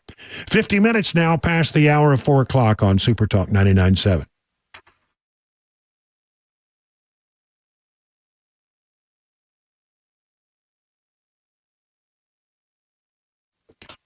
Let me tell you about the folks over at DT McCall, good people who will take care of you. If you need something for your home, what do you need? You need furniture, you need appliances, you need a mower, you need safe.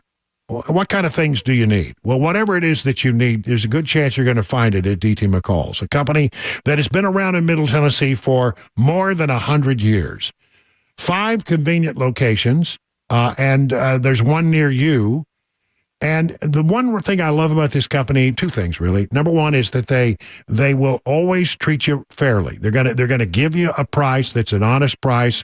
They're not going to charge you then extra for delivery or setup or haul away of the old thing. They're just not. That's not the game they play. They give you a price and they say, okay, when do you want it delivered? And they'll get it to you. The big box stores, they play all kinds of weird games like that. The second thing I really like about them is the fact that they're a Tennessee company that does business with other Tennessee companies. Whenever possible, they try to sell products that are made and manufactured right here in Middle Tennessee. And that's a good thing, right? That's what you want. Don't you want to do business with a Tennessee company that supports other Tennessee companies? Or do you want to give your dollars to a big box store that has corporate offices in Delaware? I mean, you make up your mind on that. I think it's a pretty easy call. To find out about their 5 convenient locations and all the things that they can do for you, simply go to their website, dtmccalls.com. The guaranteed offer is the easiest way to sell your home. It's really simple. We bring you an all-cash offer. You close in as little as 21 days. No home inspections, no lock boxes, no open houses. Go to markspain.com to get a guaranteed offer and start packing.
Extreme heat, a geothermal explosion, and a volcanic eruption. All of that in the news this afternoon. And the U.S. demanding the release of an American journalist jailed in Russia. Those stories coming up at 5 p.m. on Super Talk 99.7 WTN. A volcanic eruption. I mean, I guess I missed that. I mean, what else could happen? You know, next thing you know, it'll be a plague of locusts. I hope not. I mean, goodness, what else can happen in the news these days?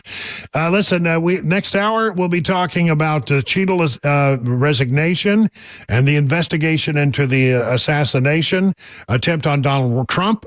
Mark Green had a hearing today on that. And then we're going to open up the phone lines in the second half hour because people just have so many questions right now about what's going on in the news. It's all straight ahead in the 5 o'clock hour of The Drive on Super Talk 99.7 WTN. Hey, have you noticed how unreliable things have become these days? Like when someone tells you it'll be ready at 4 and it's not. People are really tired of that kind of stuff, you know. Listen, if you've had with unreliable vehicle repair shops, maybe you want to try URFARB. URFARB will have your vehicle ready when it's really supposed to be ready, so you don't have to stand around waiting for someone to, take care of your business, and that's, waste your time. URFARB repairs all European cars with quality that beats the dealer without dealer pricing. That's because dealer repair shops are designed to pay virtually all of a dealership's overhead, and that's a lot of money. Why do you want to pay for that? At URFARB, reliable also means a 3-year nationwide warranty plus a free loaner car with every repair appointment. But be sure you call ahead because loaner cars are very popular. If you're tired of unreliable vehicle repair shops, come to where it is reliable. URFARB, family-owned for 24 years. Call 844-URFARB. That's 844-URFARB, or visit myurfix.com. That's myurfix.com. The guaranteed offer is the easiest way to sell your home. It's really simple. We bring you an all-cash offer. You close in as little as 21 days. No home inspections, no lockboxes, no open houses. Go to markspain.com to get a guaranteed offer and start packing.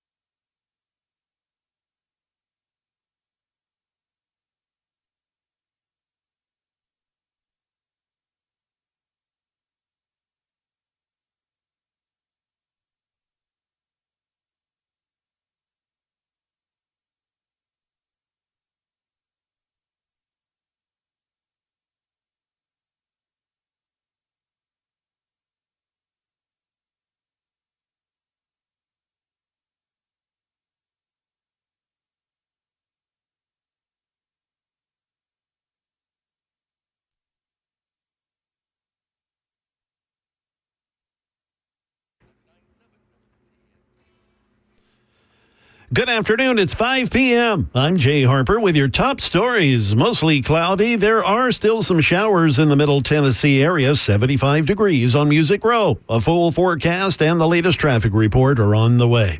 30 million Americans from California to Montana under heat alerts as the West bakes again under another heat wave. In Billings, Montana, highs of 102 degrees are being felt this week. 103 in Boise, Idaho, 110 in Palm Springs, and 106 degrees in Sacramento. Excessive heat warnings and advisories are up from California and into Montana and North Dakota. By Thursday, records are expected in Billings and in Casper, Wyoming. The heat in the West is expected to break by the end of the week. That's Alex Stone out west, where he also reports a geothermal explosion in Yellowstone National Park today sent visitors running for safety. This is what it sounded like as visitors to Yellowstone ran away from the explosion and then falling debris. The hydrothermal explosion happened in the Biscuit Basin thermal area of the park, sending a huge cloud of steam and chunks of earth into the air and then debris all over a boardwalk. Nobody was injured. Geologists are now investigating, saying hydrothermal explosions are caused when magma rises toward the surface. Well, speaking of magma, Over in Italy, Sicily's Mount Etna erupting and disrupting flights heading to and from the region. ABC's Inez de la Catera, she has more. Flights serving the eastern Sicilian city of Catania forced to stop for much of the day on Tuesday after an eruption from nearby Mount Etna. Departures were able to resume at 6 p.m. local time, with the airport expected to be fully operational later on. Etna is Europe's most active volcano and had seen intense activity in recent days, spewing hot ash and lava. Some of the ash drifted onto runways and aircraft. Staying over across the Atlantic, the U.S. calling for the release of Russian-American journalist Alisiu Kurmasheva from Russian detention. ABC's Inez de la Catera, she has more from the foreign desk. The U.S. Embassy in Moscow calling on Russia to free Alisiu Kurmasheva, a Russian-American journalist for U.S.-funded Radio Free Europe, Radio Liberty. Kurmasheva was sentenced last week to 6.5 years in prison in what her employer said was a mockery of justice, a court convicting her in a closed-doors trial of spreading false information about the Russian army. The verdict came on the same day Wall Street Journal reporter Evan Gershkovich was sentenced to 16 years on espionage charges, which he denies. A quick programming note, we will be airing President Biden's address from the Oval Office tomorrow evening at 7 o'clock. That will immediately follow the Drive, which you're listening to right now. The Drive with Brian Wilson tomorrow night. Again, that's tomorrow at 7 on Super Talk. That's the latest news. Traffic and weather are next. I'm Jay Harper, WTN News. Hey, it's Dan Mandis, and I am so glad that California Closets has fixed my closet catastrophe. After exact measuring and planning, they came over and got to work. Yeah, once it was all plotted out on their 3D CAD system, the pieces are measured, cut, and precisely installed into my space. It was clean, fast, and professional, and above all, my new closets look and function great. Now, this was my dormer, and now this is my new dormer thanks to California Closets. Look at all of this added space for shirts and shoes, you name it, and it is cut so precisely, simply amazing. And my old closet that has now been reborn as the ultimate in style and functionability, making the best use of the space that I had. They can work on just about anything: bedrooms, garages, home offices, closets, pantries, and so much more. Find them online, CaliforniaClosets.com, and see what they can do for you. You can schedule a free design consultation. Mention my name, CaliforniaClosets.com.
It is 7 minutes now past the hour of 5 o'clock on Super Talk 99.7. Hey, hour number 3 of the drive. We're getting it done here on this Tuesday. Relatively cool. It's been in the 70s today, and there are some showers in the area. So take advantage of that. Bring some more rain to my yard, please. It's not quite turned green yet. It's still very brown, so anything you can do in that regard. Well, I mean, who knew that we had an explosion in Yellowstone today? And apparently it has to do with magma. we must call Austin Powers to the scene. Yeah, I guess so. Throw me a frickin' bone here. Dr. Evil. Because we have a problem with magma. Liquid hot magma. With liquid hot magma. Liquid hot magma. Magma. With liquid hot magma. I just love the way he said magma. That's supposed to be an impression of Lorne Michaels, who is the person in charge of Saturday Night Live. That's right. I remember hearing Mike Myers talk about that. Apparently, that's the way he talks. Mm-hmm. And he says things, if he had to say the word magma, I can't say it any other way. Magma. Now that apparently, I'm just back from that part of the world. Now we went to Bozeman, but the last time we went to Bozeman, we went into the park and spent a lot of time there, so we didn't want to go back there. We decided to go up into Canada from Bozeman. But I mean, when you're in Yellowstone, I mean, everywhere you turn, there's some steaming hot cauldron of stuff that they say can, it's acidic and you don't want to fall in because you would die, and it would melt you because it's acidic and it's hot, and people do fall in occasionally. Ugh. I know, horrible way to go. Yeah, because it's all heated by magma. Now, it's magma in the ground and lava once it's out of the ground. Is that right? Yes. Right? If it's under the ground, it is magma. And if it's above the ground, it is lava. I guess. Magma just sounds better. Yeah, I just love the way he says that word. And really, I'm just going to say, Jay Harper, if I don't hear, Austin Powers saying the word magma in your upcoming newscast, I'll be very disappointed. Okay, hey, I'll let me work on that. Yeah, I'll send you the file because it's pronounced magma. Magma. That's pretty magma. Good. That's good. Work on it. Well, I need to get serious here because we really do have news we need to talk to you about today. In case you haven't heard, Kimberly Cheadle, the director of the Secret Service, has announced that she was leaving that job. She will resign. They didn't say exactly when, and they got a deputy director who's going to step in until another Secret Service director is appointed by the Biden administration. And hopefully, look, I don't think the Secret Service will miss a beat. I think probably getting Cheadle out of the way. She had a horrific hearing yesterday. I mean, it did not go well. When you go to Capitol Hill and you have both the Democrats and the Republicans both calling for your resignation, not a good day, not a way that you're going to ride that out or survive it. It took 10 days for her to come to that conclusion that she needed to step aside. 10 days. It was also 10 days in which the president of the United States could have fired her, but chose not to. Nobody gets fired. Nobody gets fired in the Biden administration. You fail, and nothing happens. They don't recognize failure over there at the Biden administration. But today, there were continuing investigations into what went wrong in Butler, Pennsylvania, when that shooter climbed up on the roof and very nearly killed Donald Trump. How did that rooftop, how was it left unsecured? We're getting some answers with regard to that. Now, today we were supposed to hear from Cheadle and from the director of the FBI, Christopher Wray. Neither one of those people showed up for the hearing today, probably because, the word was in early that she was going to announce her resignation, and they didn't want to step on that. We will hear from Wray tomorrow as he appears before the House Judiciary Committee. But Mark Green's committee did hear from a Pennsylvania State Police Commissioner who talked a little bit about about what the local entities did in providing information to the Secret Service about this suspicious character who ended up being the shooter. There was a text thread that was going, I've been briefed, between the ESU members. They identified, they took a photo of him. At some point when he utilized the rangefinder, the suspicion was heightened. So I know at a certain point in the command post, a member of PSP received a phone call and a text message from members of ESU, and I know from an interview that was immediately relayed in the command post to the Secret Service. So, I mean, ESU is the local Butler Police. They have an emergency services unit, and that's called the ESU. PSP is Pennsylvania State Police. And so it got to them because they had a monitor. They had a text, a common, like a thread going with a bunch of people on it. Why are we relying on, were they watching their phone when the text came across? I mean, how is it that they're not on the same tactical communication channel where everybody can talk to everybody? Because, when the Butler Police Department spotted that guy up on the roof and they said he's got a gun, when they finally figured out indeed that he was not only a suspicious character, he was a threat because he had a gun. They got on their walkie-talkies, and apparently they were not all on the same tactical channel.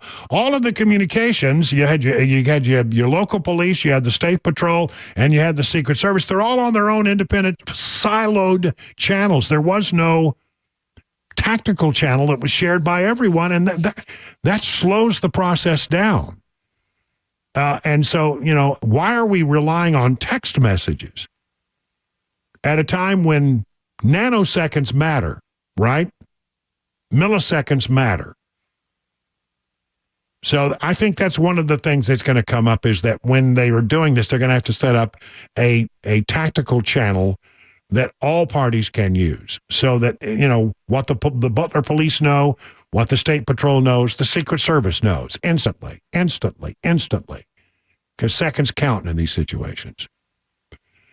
Green, after the hearing, talked a little bit about how there was a local team, the local ESU people. They had a sniper team that was inside a building, and they were watching the shooter. And they took a picture of him and then eventually left their post to go seek him out. So these guys improvised. They sent a text picture 25 minutes before the president was shot, meaning about 10 to 12 minutes before he walked on stage, saying that a guy had used a rangefinder and was this suspicious person. Now, whomever at Secret Service didn't say, hey, Mr. President, let's hold up just a little bit until we find this guy, that guy needs to be fired. Whoever was in charge in that command center and didn't make that decision, that person needs to go as well. A Secret Service allowed or potentially allowed two counter snipers to leave their position to go look for a guy who's so suspicious that they're going to leave that position to go find him, and yet they let the president walk on the stage? I mean, that's ridiculous. It is insane. Yesterday when we visited the site, we looked really at the planning phase, and we saw lots of errors there. And then we saw errors today in the actual conduct of this thing, communications, handoff of this suspicious person when it all happened. So the list is long, but I can launch into it if you want, but it's a lot of things that have to be addressed and addressed quickly. Yeah, we're going to have to address this stuff pretty quickly because apparently there are real problems here. I think this is the sad thing about the federal government. They are reactive, never proactive. We find the solutions after there has been a problem. Nobody is out there independently looking and saying, just I happened to look at your little plan here, and then maybe, we could learn from some things that, an after-action report, even when things go successfully, they should be doing after-action. How could we have done this better? What are the weaknesses in our system? There's no thought about that kind of stuff. There has to be a royal screw-up before they actually react to anything. Government doesn't doesn't act, it reacts. It's the number one Wilson rule of government. That's, you never count on government to be proactive. Businesses are proactive. The only part of the government that I think is sort of proactive is the military. I mean, they got a plan for everything. They got plan after plan after plan after plan that's sitting on the shelf. I mean, I joke about this, but it's probably true. There probably is somewhere in the Pentagon a plan to invade Canada, which, I don't know, might not be a bad idea someday. But I think they probably have one because they actually think ahead about, well, what if this happens? What should we do? And what would be our reaction? And they pull it off and then they update it and they run with it. But they got something down. They know what what they should be doing. They play war games where they think these things out in advance so that they're ready. That never goes exactly, but having done the war games, at least they could have run through a number of likely scenarios and they'll be ready. We don't do that in other parts of government. Business does that all the time. Business is very proactive. That's how they, because there's a competitive need to stay ahead of your competition. So you're thinking all the time about how to make it better, faster, cheaper. You're always thinking about those kinds of things in business, but not in government. Not in government. It was a really bad day for Cheadle. Then I read this story. I thought it's pretty interesting. Republican Representative Pat Fallon of Texas, this is in the National Pulse, slammed the United States Secret Service Director Kimberly Cheadle. He said that he used his own AR-15, firing 8 shots with a red dot and 8 shots with a magnified scope. He had not picked up a rifle, I think, in something like 6 years. He fired, let's see. He hit 15 out of 16, what would be on the target, a kill shot.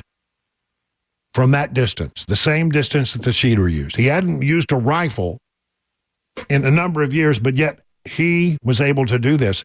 And what his point is, not that I'm a great shot, he said, anybody, that's a 94, he had a 94% success rate. And he says, and that shooter was probably a lot better shot than I am.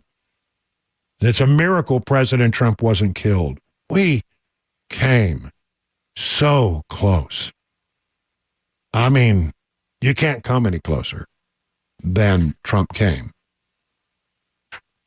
And we need to make sure that the Secret Service, the whatever is lacking in the Secret Service gets fixed and gets fixed quickly.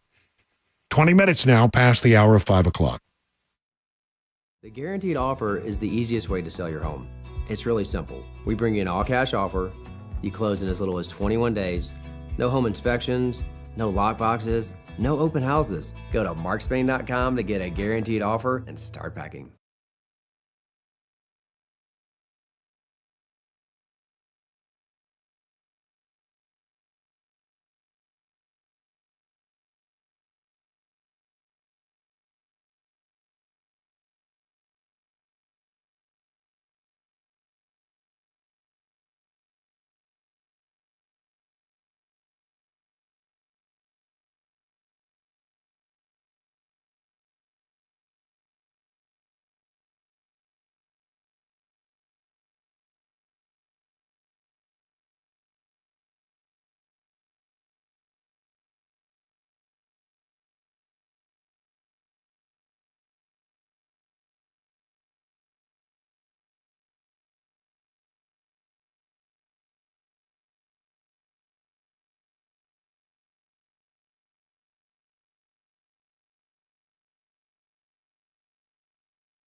Democrats on Capitol Hill praising Joe Biden for canceling his reelection campaign.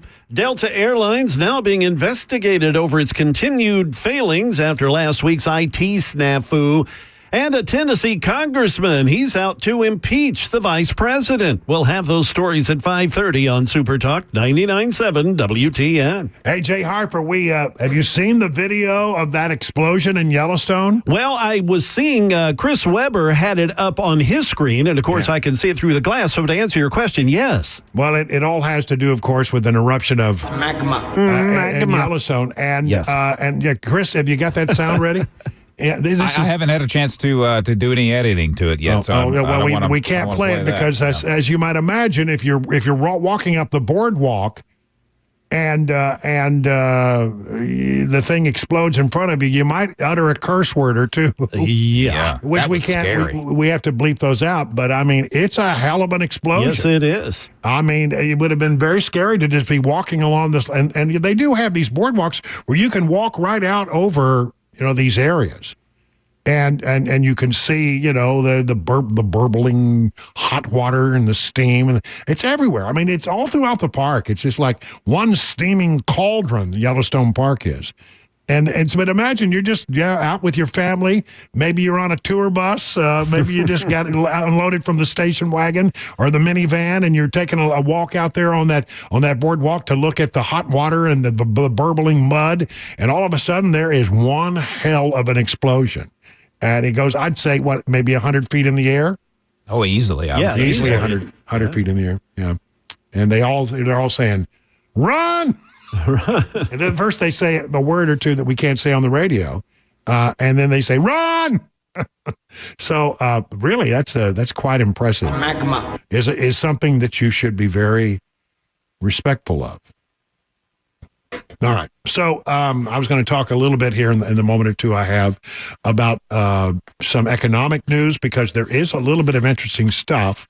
Number one, I've been wanting to talk about this for days, but we just haven't had the time for it because other things were happening. Ford the other day decided that they're going to take an EV plant that they were building in Canada, and they were going to transform it into a regular truck plant. They're going to make heavy-duty trucks in Canada instead of EV trucks. Again, it seems that the major automakers are pulling away from the electric vehicles because they're just not selling. Then this came down today. GM Chief Executive Mary Barra, who's been very gung-ho on electric vehicles, said Tuesday that GM is deferring investments to ensure the company doesn't get ahead of demand, and they're pulling back on EV projects.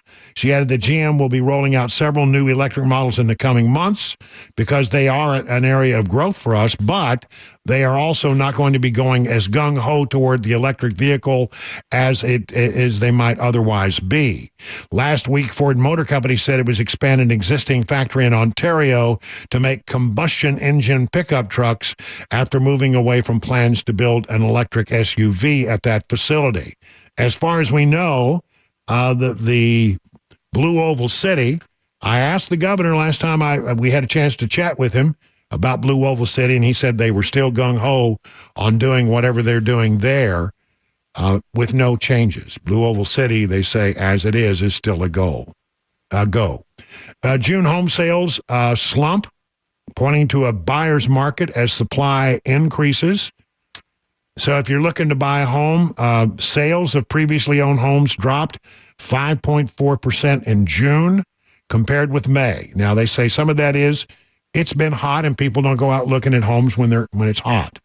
But it is also becoming, because there's now a slight glut of homes on the market, more of a buyer's market. That said, if you own a home, according to the Wall Street Journal, U.S. home prices hit a record in June for a second consecutive month. In other words, if you own a home, your home still has value. It has not gone down in value despite the fact that home sales are slow. It's hard to understand why that'd be the case, but it is true. The combination of high prices and elevated mortgage rates has made home ownership less attractive to renters and has deterred current home buyers from moving. So that's part of the problem. They're not moving and they're not selling, but home prices remain high, meaning that, if you have a house and you still have a relatively low interest rate mortgage, you're still doing okay. And you have a lot of equity in that home, a lot of equity that can be used in other ways if you choose to do it, or you can just sit on it and let it continue to grow and accrue. But your home is still as valuable as it has ever been. 5:30 on Super Talk, time for the news.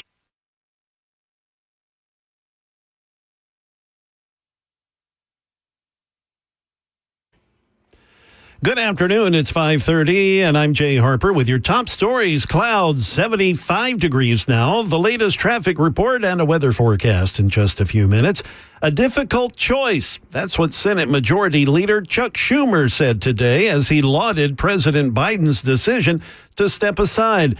Senator Schumer spoke this afternoon on the Senate floor, predicting that when future generations look back, they will regard President Joe Biden as one of the greatest American presidents of all time. He's a leader who made the most difficult choice at the most important moment because he believed it was the right thing to do. Now, days after other airlines seem to have recovered from a global tech outage, Delta Airlines still dealing with widespread flight disruptions. By midday today, about 2/3 of all flight cancellations in the U.S. were Delta flights. Because of the meltdown, Transportation Secretary Pete Buttigieg says that the department has opened an investigation into Delta to find out what the heck's going on and what's gone wrong and how the airline is, going to help or possibly not help customers. Part of why we are opening this investigation is the scale of the problem. Over 6,000 flights have been canceled since Friday. Hundreds of flights have been canceled today, and we estimate that more than 500,000 passengers have been impacted by this. In a statement, Delta said it's received notice of the investigation and is fully cooperating. Fox 17 reporting that Tennessee Republican Congressman Andy Ogles today, he introduced articles of impeachment against Vice President Kamala Harris. The lengthy filing accuses Harris of extraordinary incompetence in her duties concerning immigration and covering up President Joe Biden's mental decline. This, the filing reads, goes against her sworn duties as vice president. And, of course, this is a developing story. And a quick programming note, we will be airing President Biden's address from the Oval Office tomorrow evening at 7 o'clock.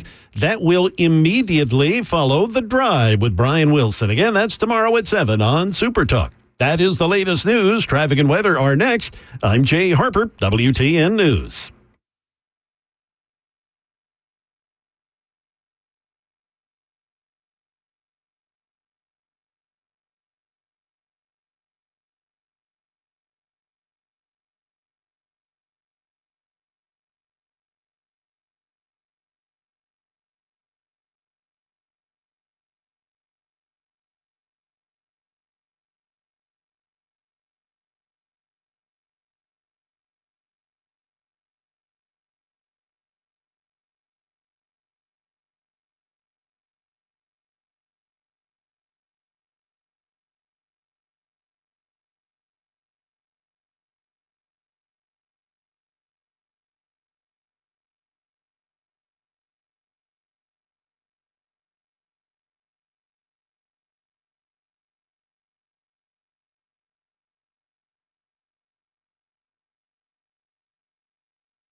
Hey, did you know that gold is up 78% over the last 5 years? How about silver? Up 99% in the same time period. Meanwhile, the U.S. dollar has lost 25% of its value since 2020. You know, the government-induced inflation is stealing your wealth, and it doesn't seem that Washington, D.C. is going to stop that anytime soon. Gold and other precious metals are a great shield against inflation theft. And so, listen, what do? During an election year, the politicians will promise you they'll rein in their spending, but you know how the campaign talk goes. It's going to be hard for them to stop. That is why, no matter who is in office, gold protects you from D.C. spending sprees. Where do you go to get that protection? Well, please reach out to my friends, Kyle and Hannah, at Nashville Golden Coin. They'll take good care of you and keep you well informed on precious metal investment opportunities. Act now and get your shield against out-of-control government spending. That's what you want. Go to NashvilleGoldenCoin.com. That's NashvilleGoldenCoin.com to set up your appointment today. The guaranteed offer is the easiest way to sell your home. It's really simple. We bring you an all-cash offer. You close in as little as 21 days. No home inspections, no lock boxes, no open houses. Go to markspain.com to get a guaranteed offer and start packing.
It is 37 minutes now past the hour of 5 o'clock on Super Talk 99.7. You know, I thinking back over the last 10 or 12 days, I cannot never recall in the course of my career a more eventful series of days.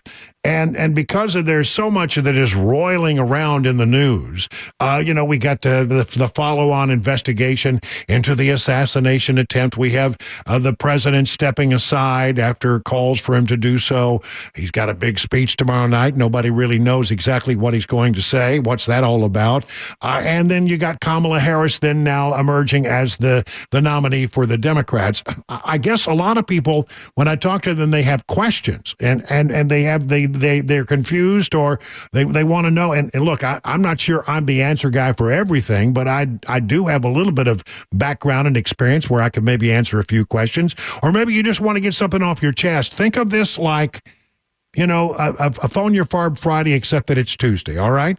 Phone lines are open at 615-737-9986. If you have questions, if you got commentary, if there's something's really bugging you about what's going on, you feel like we're missing the point on something, this is your opportunity to give it off your chest and speak. Again, 615-737-9986. Phone lines are open. What's on your mind? What questions do you have? Let's see if we can get this going here. Mike is calling in from Murfreesboro. Mike, what is your question? What's your point? What's on your mind? Hey, good afternoon. How you doing? Hey, quick question for you. I agree with you. Never seen anything like this. I've always loved politics. and I haven't seen or read anything about this like this since 1968. But lots of things going on in politics, and the biggest thing I think people are missing at this point in time as well. You know, the judge in New York was supposed to pass a sentence in July. Right. That got pushed back to September now. Right. And so, what are you? And you've been doing this a whole lot longer than I have, and a lot more experience in it. What do you think will possibly happen in September? Best case, worst case, and then where does that leave us as Republicans? Well, okay, there's one thing that's going on that you did not mention, and that is that the Supreme Court came down with a ruling about how much a president is protected for his official and unofficial acts. And so the question is, does that case even, still stand after the Supreme Court decision? Now, Trump has got a real good team of lawyers, and they have decided that they're going to appeal this all the way up and down. And so, I don't think, they say September is when he's going to sentence. I don't know if he will or not. The last thing the judge said was, we will do it in September if the case is still standing. So he's making an acknowledgement that indeed it may not be standing because of the Supreme Court decisions. Look, I'm not a lawyer. I don't even try to play one on the radio, but I will tell you that it seems to me that most of the legal problems that Trump has faced have sort of evaporated. Now, that one is still lingering out there. It would be highly unusual, well beyond what normally would be happening in a case like this, if he decided to give Trump some jail time. That doesn't seem very likely at all. At least when you talk to most experts. Who knows with this judge, though? Yeah, you're right. We'll keep an eye on it and see what's going on. May not even be alive in September. Michael, out on the road, what's on your mind today, Michael? Hey, Brian, thanks for taking my call. You spoke last week about watching Joe Biden try to climb the steps to Air Force One from when he was leaving Nevada.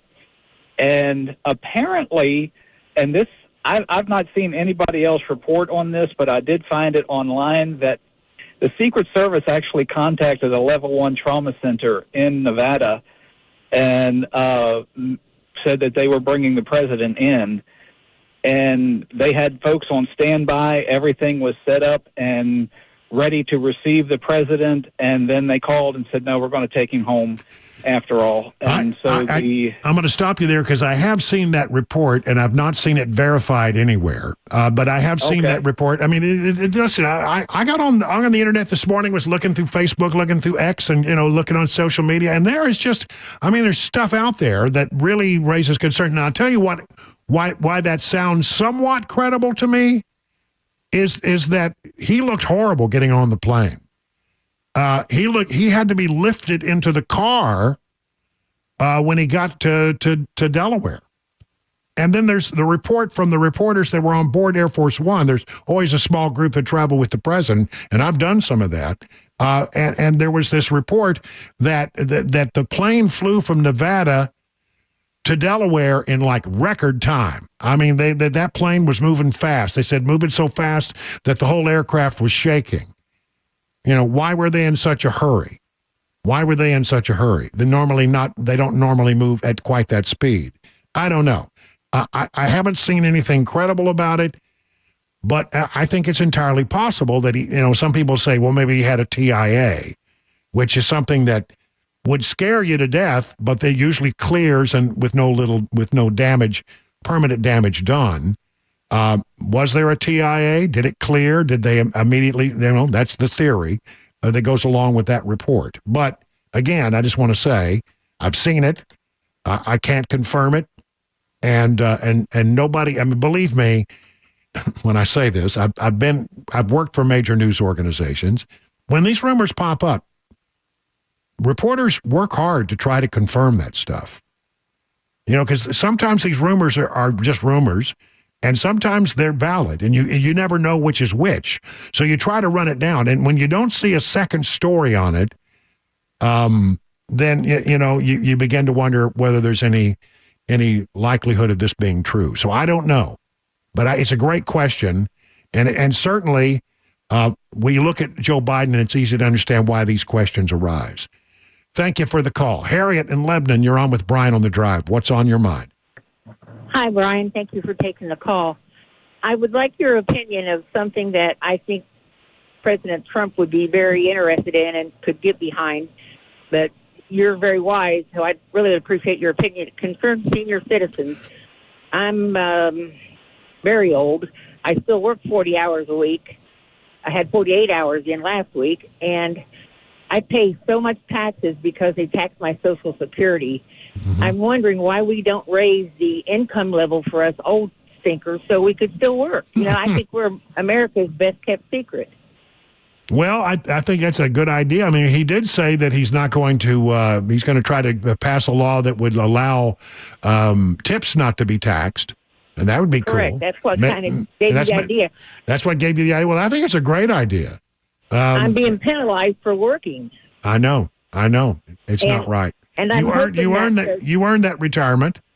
Yes. And you ought to be able to, we need to do something for our seniors. It's tough. It's tough out there. The high cost of living, inflation really eats away. You're right. I think it's a lovely idea. Consider me endorsing the idea.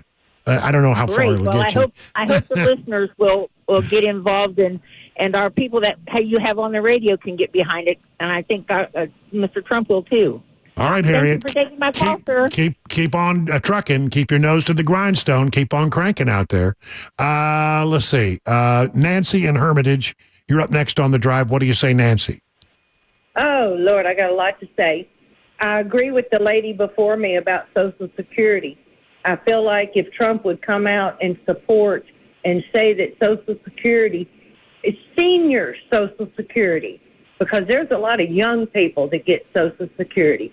But the seniors should never get a penny less than illegal immigrants or young people. Okay. But what I really called in for was, please quit talking about getting rid of Biden. Because, yes, he shouldn't have been in there to start with. I get it. Got it. But if we get rid of him with only 5 months left, if he steps down and Kamala comes in and takes over, that makes her the 47th president. For the rest of her life, she gets all the fringe benefits as a president when she's still just a puppet of Obama's. Well, Nancy, you're absolutely right, of course, but I don't think that the Biden administration is listening to me on these matters. I don't think they are. It's going to be whatever it's going to be. They're in charge of that. I mean, these are things that we can't control. I think, sometimes people think that when I say something could happen, that I want it to happen or that I'm advocating for it to happen. I simply think that my job as a person who interprets the news and tries to tell you how things are as best I can discern them, I think my job is to tell you what I think is likely to happen or what is truth as best I can discern it.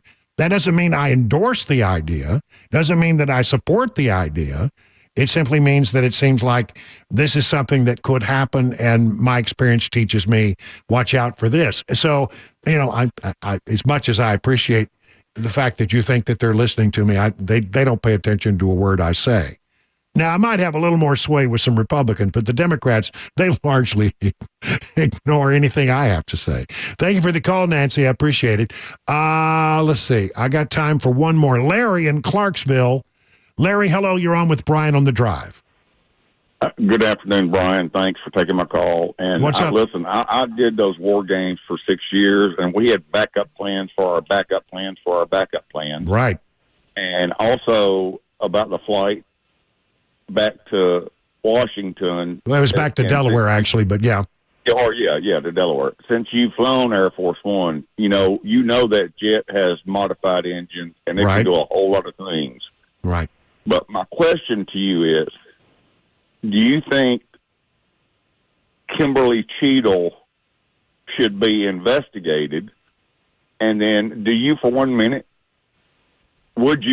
minute believe, since the FBI, I'm using air quotes, are supposedly doing the investigation, do you believe for 1 minute that we can believe what they're going to tell us? Well, this is the problem. The FBI no longer has credibility. I mean, that's the larger point. I mean, because of things that have happened, we don't trust the FBI. I mean, I hate to say that. I still think there are very, very good people in the FBI, rank and file, frontline people. I think they're patriots, and I think they care about doing their jobs well. I don't trust the people in Washington, the people who are sort of the managers of the FBI, the people who are in charge of the FBI. I don't trust them. I think that they are overtly political in the wrong way. And so, yeah, I mean, I have real concerns. That's why I'm glad Congress is digging around on this. You know, something was pointed out the other day. Imagine how much different the investigation into the assassination of JFK would have been if it took place in a time when everybody had a cell phone camera. Think about that. So it's really hard for them to cover up when there are so many videos of things that were going on there, and we still haven't seen them all. So you know, I think it makes it very difficult for them to cover up things when there are, well, I don't know, maybe there were 10,000 people in that audience, and I bet you there's 10,000 videos out there. Everybody's got their own video of something that might be, you know, interesting. So I think that makes it a little different. But you're right. I have gotten to the point where I do not trust the leadership of the FBI. I love these opportunities to just chat because, you know, see, it helps me understand what's on your mind and what are you thinking about and what are the issues that catch your attention. So this week, there's so much going on in the news and so many questions and there's good news and good information out there and there's bad information. And I think it's helpful to have these conversations from time to time. So I think I'll do this again tomorrow. 51 minutes now past the hour of 5 o'clock on Super Talk.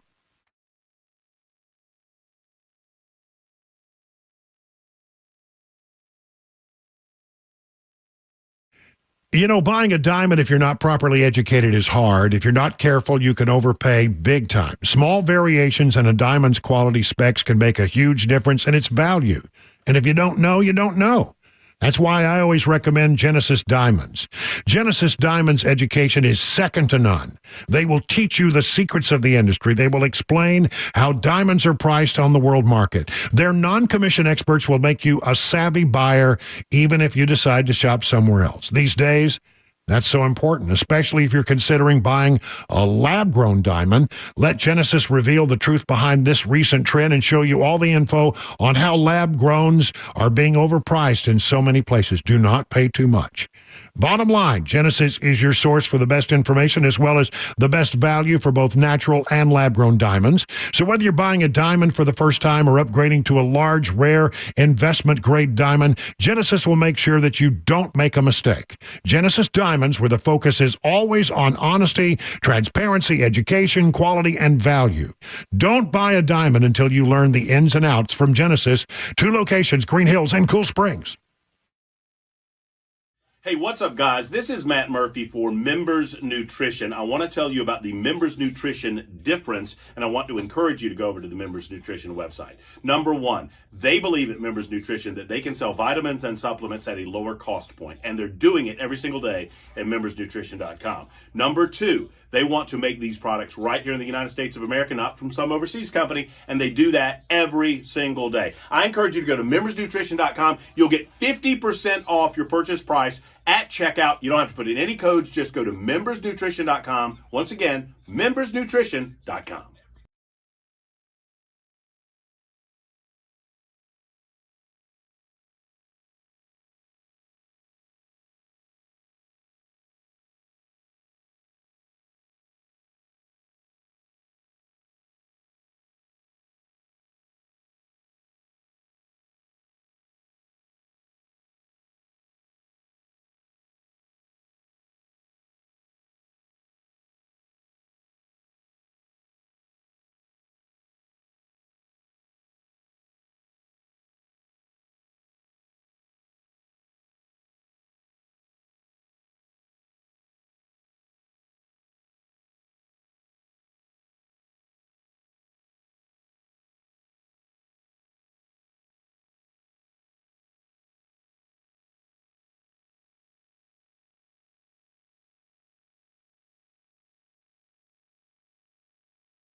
Good evening. It is 1 minute past 6 p.m. I'm Jay Harper with your top stories. We are looking at cloudy conditions. There are still some scattered showers in the area, 76 degrees. A traffic report and a weather forecast are on the way. Vice President Harris in Milwaukee for her first campaign rally since President Biden left the race and endorsed her for the Democratic nomination. There, she asked supporters if they were ready to get to work. ABC's Elizabeth Schulze, she's at the White House. Harris campaign now says that $100 million has been raised from the moment that Vice President Harris jumped into the race through last night, which is a campaign record. And they are pointing out to us that 60% of those donations came from first-time donors. Fox News reporting that the organization Black Lives Matter is resisting the installation of Vice President Kamala Harris as the presumptive Democratic nominee and are calling on the Democratic National Convention, quote, to create a process that allows for public participation in the nomination process, not just a nomination by party delegates, unquote. In a statement today, the group also said that a 24-hour process of talking to party bosses is not democratic, nor is it a process Democrats should be proud of. And resignation, not enough. That's according to Senate Minority Leader Mitch McConnell, after Secret Service Director Kim Cheadle stepped down from her role in the wake of the attempted assassination of Donald Trump. Republicans want more accountability. McConnell demanding further insight and oversight on the Senate floor this afternoon. This murderous assault on our democratic process very nearly robbed millions of Americans of their choice for the next president. And finally, here in Middle Tennessee, News 2 reporting a 16-year-old boy died after he drowned in a pond in the White House community of Robertson County yesterday afternoon. Emergency crews were called to a property on Newhall Road shortly before 5 p.m. The teen was operating a mower at his grandfather's property when the equipment slid into a pond and pinned the young man under the water. He was found in the water by his family after an unknown amount of time. The teen's identity has not been released. Finally, a real quick programming note. We're going to be airing President Biden's address from the Oval Office tomorrow evening at 7 o'clock. That will follow The Drive with Brian Wilson. Again, that's tomorrow at 7 p.m. on Super Talk. That's the latest news. Traffic and weather, they are next. I'm Jay Harper, WTN News. The guaranteed offer is the easiest way to sell your home. It's really simple. We bring you an all-cash offer. You close in as little as 21 days. No home inspections, no lockboxes, no open houses. Go to markspain.com to get a guaranteed offer and start packing.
It's 8 minutes now past the hour of 6 o'clock. Good evening, everybody. Hour number 4 of the drive for this July 23rd. It has been a relatively, balmy day. Only temperatures reaching into the low to mid 70s, and there's been some rain out there and some hit or miss showers.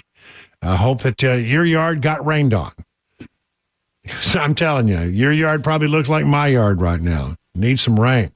Well, let's talk a little bit about this hour, about the fact that Kamala Harris has moved in pretty short order to secure enough delegate pledges that she is now the presumptive nominee of the Democrat Party. Will somebody else emerge at the convention? I guess it's always a possibility, but it doesn't seem likely. It seems like, I think Democrats were panicked.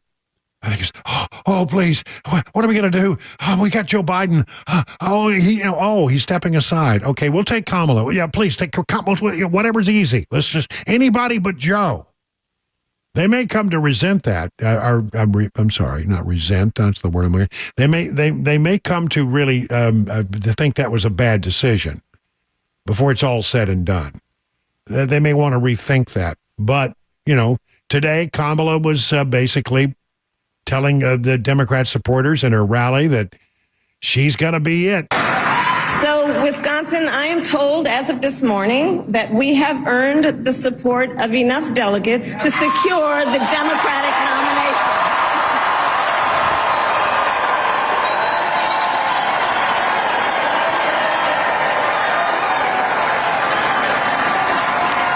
And I am so very honored, and I pledge to you I will spend the coming weeks continuing to unite our party so that we are ready to win in November.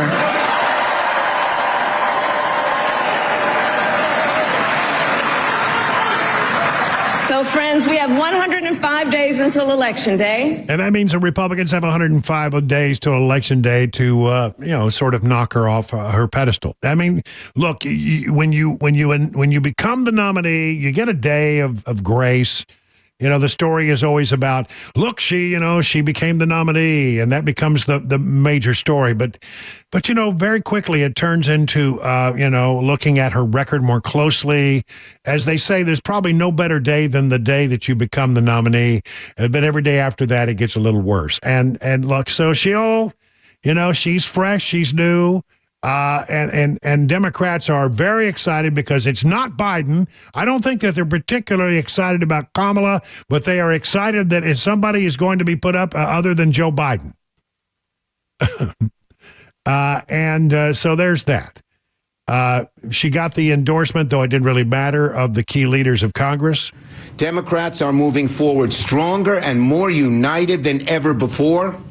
In just the last 36 hours, I have seen a surge of enthusiasm from every corner of our party, uniting behind Vice President Harris. An enthusiasm felt in every corner of the country, and it's contagious among Democrats. The volunteers, we see very clearly how nervous the Republicans are about our new nominee. Well, they ain't seen nothing yet. Last night, Vice President Harris secured a majority of delegates. Today, in Wisconsin and across America, we begin our next chapter, and it will be our best yet. To pass the torch to Vice President Kamala Harris, who is ready, willing, and able to lead us into the future. There you have it. Hakeem Jeffries, Chuck Schumer. It didn't really matter. And let me just get all this in, and then we'll move on to how difficult it's going to be for her in just a moment. Karine Jean-Pierre making an appearance on those hard-hitting, tough question-asking women of The View. This has been an interesting couple of weeks, to say the least. What we saw from this president the last couple of days was a human decency, a good man, someone who decided not to put himself first. Obviously, he stepped down from from running and being the nominee, but he's very much still the president. He still got the job. Yeah, he still has the job, and we have a lot more to get done on behalf of the American people. He wants to zero in and focus on that. He's going to be coming back to the White House today. He's going to be giving an address tomorrow at 8 o'clock. Please watch. And by the way, that'll be 7 o'clock our time. And so when the drive ends at 7 o'clock, we will go right into ABC coverage of whatever it is that President Biden has to say. We did see him today. He's walking. He's breathing. He made it. He made it down up the big stairs at the aircraft, and was then taken to the White House where he is preparing tomorrow night's address. I don't know what he's going to say. I mean, I think he just. Honestly, there's a lot of speculation swirling. I mean, some people wonder, will he step aside and make her the president? Will he go ahead and do that? I don't know. I do know that it was weird to see him not being able to load himself into the Secret Service SUV in Delaware. He couldn't even get it. He had to be basically lifted up and belted in, like somebody coming out of a hospital. And he didn't look good. And then he disappeared in Delaware for several days. But today, we did see him. We got our eyeballs on him. He's still breathing. He's still going. And didn't really have much to say to reporters. We'll have something to say tomorrow night.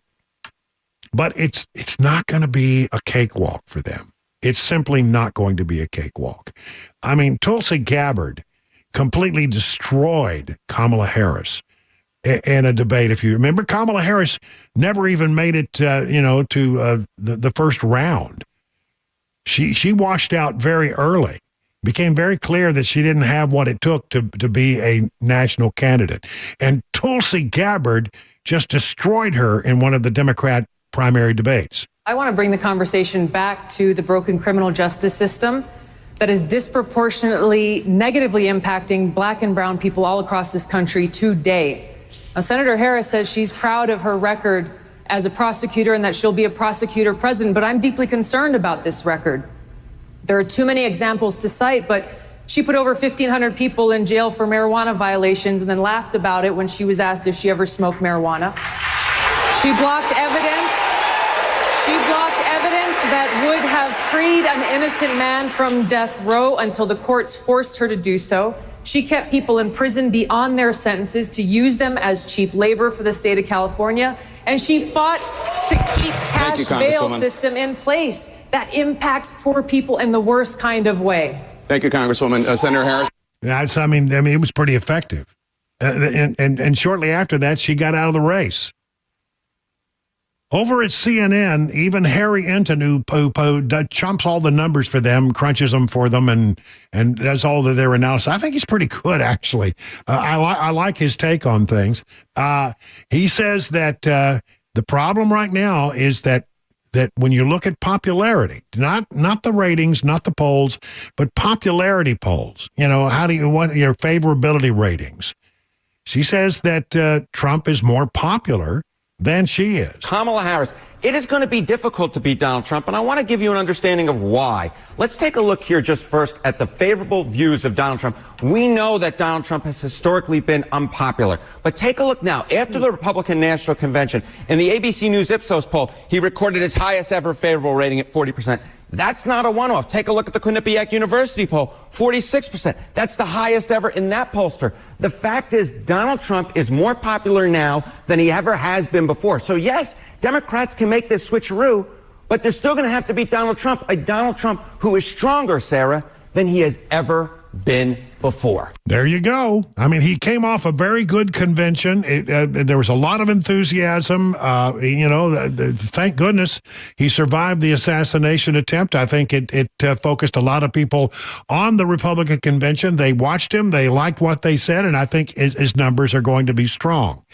The Democrats are now, going to have their convention a little later, and it looks like, that Democrats are at least initially, coalescing around Kamala Harris, and I don't think there'll be a challenge at this point at the convention. So let's just go ahead and consider her the presumptive nominee.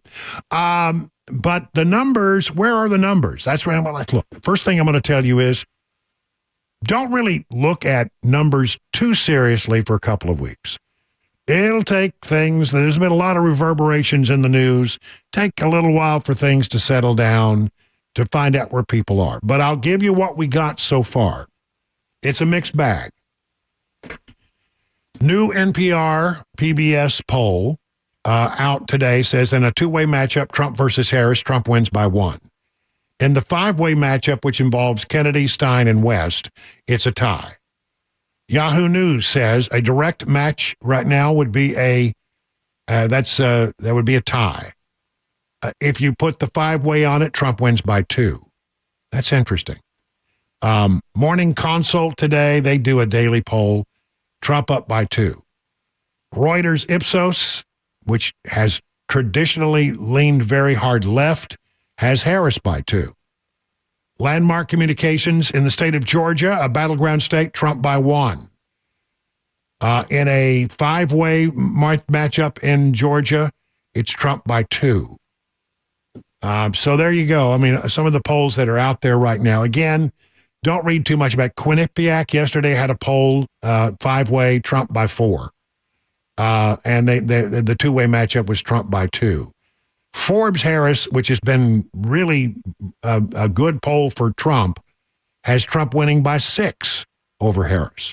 So, I mean, there's a lot of volatility out there in these polls. I think it's probably Trump plus 2 on average, so about Trump plus 2. But we'll see how things shake out in the days ahead. There you have it. Now, look, Kamala Harris, we got a test, a good sense today of what her attack on Trump will be. I'll play that for you in just a moment. But then I'm going to follow that up with a really phenomenal article that was in the Federalist today. Top 30 reasons that Kamala Harris would be a terrible president. It's like opposition research for the Republicans. It's all straight ahead right now, 20 minutes past the hour of 6 o'clock.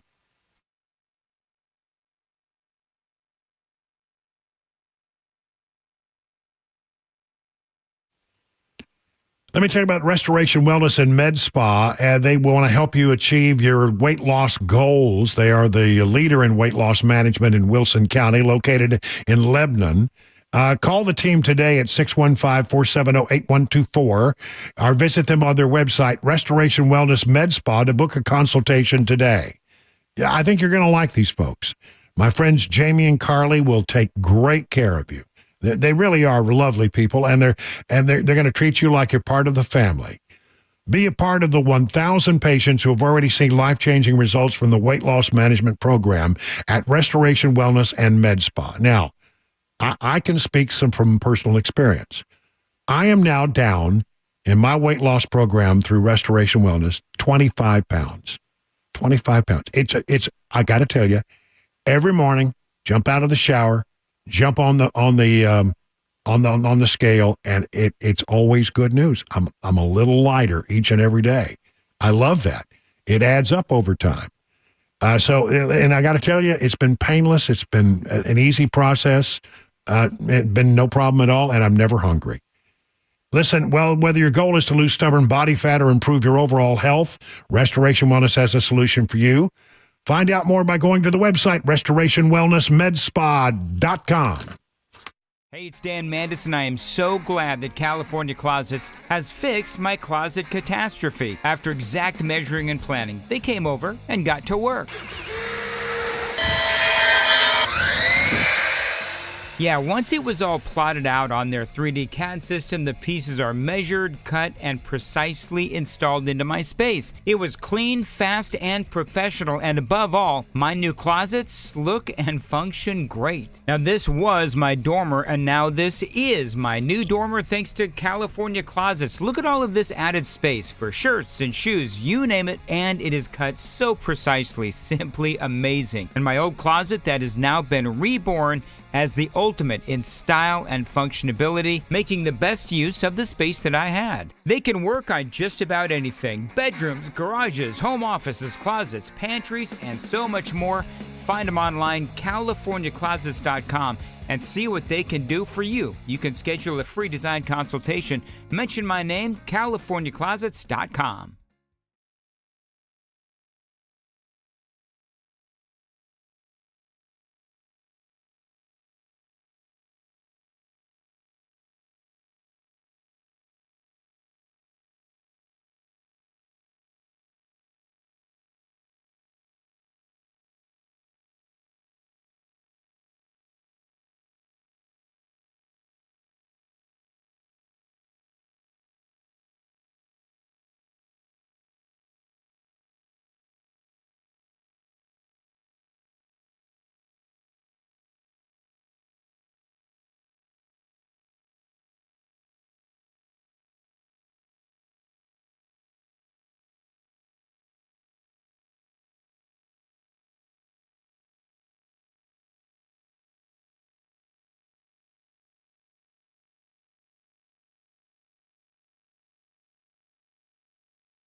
Now that she is the presumptive Democratic nominee, Vice President Harris campaigning today in Milwaukee. We'll have a report from that rally, and we'll also have today's money news. That's at 6:30 on Super Talk 99.7 WTN.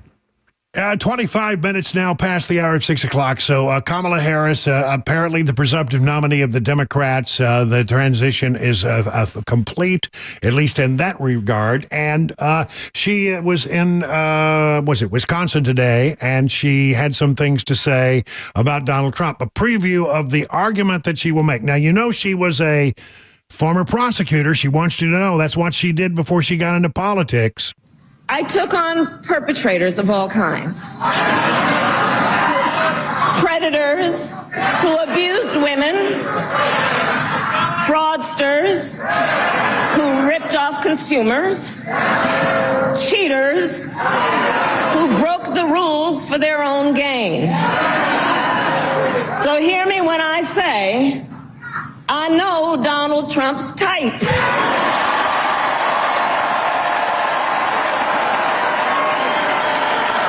So you get some sense of where she's going to be going in the days ahead.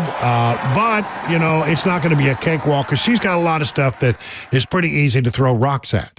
I love this article from The Federalist. It's like opposition research. Each one of these things could be turned into a commercial against Kamala Harris. 30 reasons why she'd be a horrible president. Number one, she covered up Biden's cognitive decline. 2, she's sympathetic to pro-Hamas demonstrators. 3, she refuses to oppose abortion until birth. 4, she shirked her duties as border czar. I'm pretty clear on that. 5, she put other countries' borders before her own. She actually was in favor of helping Ukraine secure its border, but not her own. 6, she knowingly spread the Border Patrol whipping lie, which turned out to be completely wrong. 7, she's wildly unpopular. Worst vice president rating in the history of modern polling. 8, she is disliked by her staff. 92% of Harris's staff left in her first 3 years as vice president. 92%. 9, she's out of touch. 10, she's a bad speaker. I mean, she's a horrible speaker. Can she get better? Can she become disciplined? She's never shown that ability. And, you know, she does tend to cackle a lot.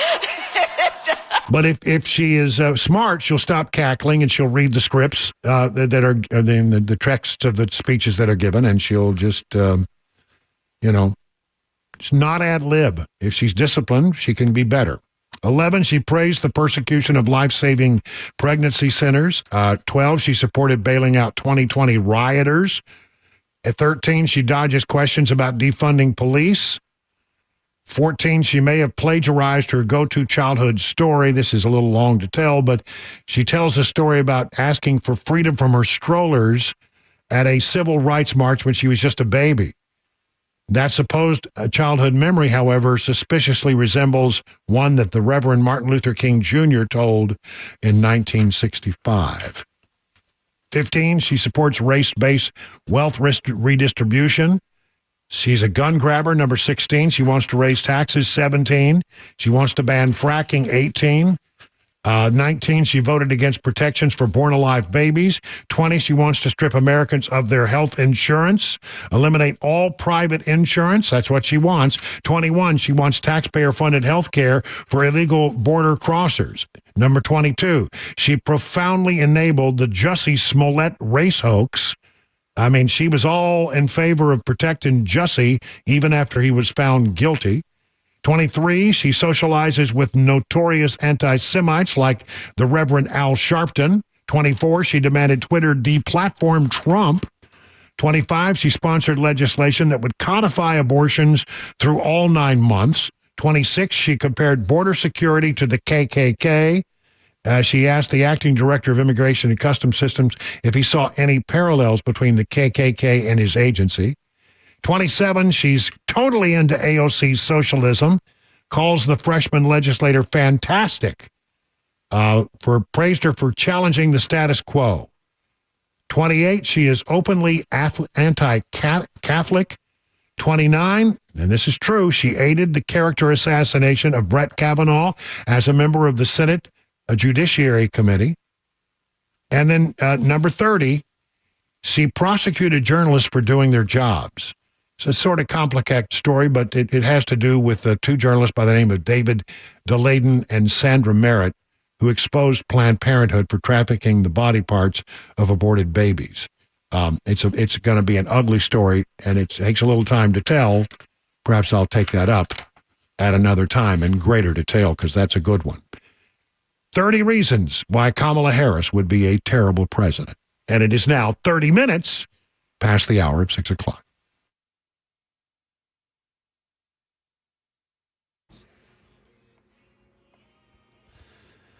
Good evening. It is 6:30, and I'm Jay Harper with your top stories. Mostly cloudy. You may dodge a shower or two. 75 degrees now. A full forecast and another traffic report are coming up. Vice President Harris, she's out on the campaign trail now that the woman is declared the presumptive Democratic nominee, having secured commitments from at least 2,000 delegates.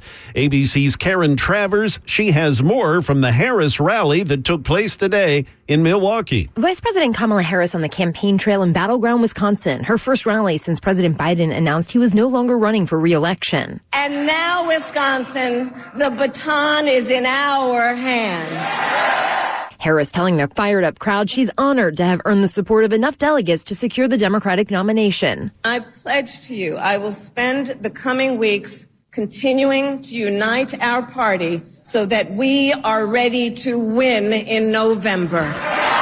Now let's go ahead and turn to today's money news. Here is Daria Albinger. From ABC News, Wall Street now stocks pulled back a bit from Monday's gains. The Dow closed down 57 points. The Nasdaq gave up 10.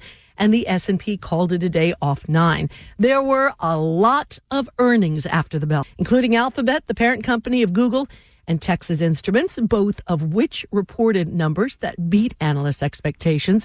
And Tesla's numbers just missed analyst marks. Federal regulators are investigating Delta Airlines' response to the global cyber outage. The carrier is still trying to work through the backlog of cancellations and delays. More than 4 full days after that faulty software update wreaked havoc around the world. Sticker prices for a new GM vehicle in the last quarter averaged just under $50,000. That's a price that helped push the company's net income up 15%. Despite word that prices are coming down, GM's CFO says he doesn't see his company cutting prices much at all. Daria Albinger, ABC News. A quick programming note for tomorrow. We will be airing President Biden's address from the Oval Office tomorrow evening at 7 o'clock. It will immediately follow The Drive with Brian Wilson. Again, that is tomorrow, 7 o'clock here on Super Talk. That is the latest news, traffic and weather. They're coming up. I'm Jay Harper, WTN News.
Let me tell you about the folks over at Grace Point Healthcare. Now, what are they known for? Well, they're known for affordable treatment, comprehensive treatment, and convenient treatment, delivered the old-fashioned way. That's that's what you want, especially the convenient part. What good is having a doctor if you can't get in to see them, right? Well, start to think about back to school. Your kid needs sport physicals. Grace Point provides complete physicals for kids of all ages. You're scheduling an international vacation or a mission trip. Grace Point offers complete travel immunizations and is CDC certified for yellow fever and all other international immunization protocols. And because they will see you the same day or the next day in some cases, you don't have to wait days or weeks to see a doctor. That's modern medicine at your convenience. They're located on Main Street in Franklin. Here's the number, 615-599-6868 to schedule an appointment. Hey, it's Dan Mandis, and I am so glad that California Closets has fixed my closet catastrophe. After exact measuring and planning, they came over and got to work. Yeah, once it was all plotted out on their 3D CAD system, the pieces are measured, cut, and precisely installed into my space. It was clean, fast, and professional, and above all, my new closets look and function great. Now, this was my dormer, and now this is my new dormer thanks to California Closets. Look at all of this added space for shirts and shoes, you name it, and it is cut so precisely, simply amazing. And my old closet that has now been reborn as the ultimate in style and functionality, making the best use of the space that I had. They can work on just about anything: bedrooms, garages, home offices, closets, pantries, and so much more. Find them online, CaliforniaClosets.com, and see what they can do for you. You can schedule a free design consultation. Mention my name, CaliforniaClosets.com.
638 Super Talk 99.7. Brian Wilson, The Drive, for the next 22 minutes before we hand it over to Mark Levin. Tomorrow night at 7 o'clock, we won't hand it over to Mark Levin because President Biden's giving an address and we will carry it live. It's 8 o'clock Eastern Coast time and on the right coast, and then here in Middle Tennessee, it'll be 7. All right? So who knows? It's supposed to be a speech about his decision-making process and why he stepped aside as the Democrat nominee. Who knows what's on his mind? I will tell you that, the thing about politics is they will deny, as they did about his decision to move over. I mean, as AP writes, he was all in until he wasn't. But there is a story that the Associated Press, who's, they're pretty good at doing deep dig stuff, about how it all came unraveled for Joe Biden. Let me read through some of this. As the formulaic pass the torch drumbeat thumped on from lawmakers wanting him to quit the race, President Joe Biden maintained a brave face, publicly vowed he was all in until the day he got out. But there were telling indications he was listening to that beat long before he ended his campaign for re-election. One site, over a week ago, when Chuck Schumer visited his Delaware beach house as an emissary of gloom. The Senate Majority Leader had spoken with Barack Obama, Nancy Pelosi, and the House Democrat leader Hakeem Jeffries a few days earlier. He had heard from nearly every Democrat senator who had pinged Schumer over the 3 weeks on his old school flip phone. He wasn't speaking for all of them, but for many. He told Biden, think what's bound to happen to Democrats in Congress. Schumer implored the president. Think about the generations-long impact of a Supreme Court with Donald Trump in the White House. Think about your legacy. I need a week, Biden said. The two men hugged. The scene and those words were described by someone familiar with the conversation and only detailed on condition of anonymity. Other first-hand observers of Biden's struggle to stay viable also described a privately contemplative president during his days of decision. Some spoke on the record, others anonymously. Together, their accounts show a president who was determined to exhaust every avenue to keep his hopes alive, but ultimately not in denial about the prospects. By the weekend, if not sooner, the gravity of it all had all reached critical mass. See, that's a word that I've used to describe it. The terrible polls, the precipitous drop in big money donations, the sad voices of those he respected and had worked for and worked with for decades. One insider said Biden began to come to a decision on Saturday evening in the company of 4 close advisors. Things moved quickly on Sunday. Biden gave South Carolina Representative Jim Clyburn early word that he would be stepping aside in what the congressman called a very pleasant conversation. He did not speak with Pelosi at the time. In a hooded Howard University sweatshirt, workout sweats, and sneakers, Vice President Kamala Harris held several conversations with Biden, and as the day wore on, spent over 10 hours on the phone with more than 100 politicians and some activists. She knew she would get the huge boost of Biden's endorsement, yet needed to be seen as earning the nomination in her own right. At 1:45 p.m., after separate calls to Harris, Chief of Staff Jeff Zients, and Campaign Manager Jen O'Malley Dillon, he was connected on the phone with a small group of other advisors. 1 minute later, with the release of his letter on X, the world knew. Democrats saw trouble from the first moments of the debate, according to AP, and it just took him, 27 days to come to the conclusion that we all came to the conclusion of that night. Look, one thing I know about Joe Biden is he understands politics, and to some degree, the moment you say you're not running for re-election, what are you? You're a lame duck. Nothing else gets accomplished. People are just going to wait for the next president. and you're never in an election year, this late in an election year.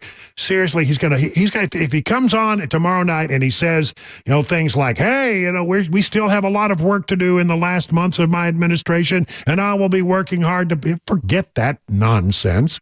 Nothing happens of consequence this late in an election year. I mean, if the Republicans have something they like, the Democrats in the Senate are going to kill it off. If the Democrats have something that they like, the Republicans in the House are going to kill it off. Nothing gets accomplished in an election year unless there's some national emergency that brings everybody together. That's the only caveat. It just doesn't happen. Oh, you'll hear people talk about, we're going to push for this and we're going to push for that. All of that is just posturing for the election. All of that is what I call got you politics. Oh, well, look, the Democrats don't like our bill that does this, and they say, make sure you understand that they were against this idea in an election year. And Democrats in the Senate will do the same thing to Republicans, try to get them on the record, say, look, the Republicans, they stood in our way in this thing that you would like. It's just a game at this point. It's just a game. Nothing that happens in an election year can be viewed as an honest effort to do something for the American people, because it's all gamesmanship at this point. It's sad that that's the way it is, but that's just the way it's become. And, if you're a president, if you're going to have your best year in the first year, before, election year politics start to creep in, and they creep by the second year, it's in there. And by the last year, it's definitely driving everything that happens. People want to get reelected. It's the most important thing. So he understood that the moment he said, I'm out, he's a lame duck. But realistically, there was no chance that anything of consequence was going to get passed this year at all anyway, beyond a budget. And even that was controversial. So, there it is. A couple of other quick stories. Harris may have a problem in Pennsylvania. During her 2020 presidential campaign, she called for a ban on fracking and was one of the original sponsors of the Green New Deal. Fracking very big in parts of Pennsylvania where they still do oil exploration. They're a coal-producing state as well, and she'll be against coal. So, that may cause her a real problem. And she has definitely been against fracking, as I played that soundbite just the other day. She's vetting vice presidential running mates. Harris has requested materials, according to New York Post, from Arizona Senator Mark Kelly, a retired astronaut, now a senator from Arizona, married to Gabby Giffords, North Carolina Governor Roy Cooper, Pennsylvania Governor Josh Shapiro, Michigan Governor Gretchen Whitmer, although I've heard Whitmer say she's not interested, but she's being vetted anyway. Maybe she could be persuaded. Do you think America's ready for a president and a vice president who are both women? I think that if they're qualified, that's one thing, but I don't know how that will go over with the American electorate. Illinois Governor J.B. Pritzker, Minnesota Governor Tim Walz, according to the Wall Street Journal reporter Ken Thomas. Kentucky Governor Andy Beshear, all our friends up in Kentucky. Hey, Kentucky, we're talking to you, was featured on several preliminary lists of Harris's potential running mates. But Beshear has told CNN that he has not been asked to submit anything to the Harris camp, so it sounds like he's not being considered. If they need a Southerner, apparently they're going to look at North Carolina Governor Roy Cooper. Kentucky's a red state. North Carolina, it's said to be a battleground state. I don't think it really is, but they say it could be a battleground state. So, there. We have talked a lot about politics, and there just hasn't been much time for anything else. So I found one story today that I thought was fun. Let's end on a fun note. Chris, are you ready for something fun and different? I could use something different, yeah. Well, who doesn't love dogs, right? Well, beyond, the governor of North Dakota. Everybody else loves dogs. Sorry, that was a cheap shot. A story that I found today in Newsmax. Dogs are so smart. I mean, they really are. They have an innate sense about humans. Dogs can sniff out whether a human is stressed or relaxed. New research suggests that sensory feedback appears to influence canine emotions and choices. The dog doesn't even have to know the human well to interpret the odor in this way, British researchers have found. Dog owners know how attuned their pets are to their emotion, but there are signs that the odor of a stressed, unfamiliar human affects a dog's emotional state, perception of reward, and ability to learn. Now, I've always heard dogs can sense if you're afraid of them. Yeah. That would be stress, right? That's true. Yeah. How about that?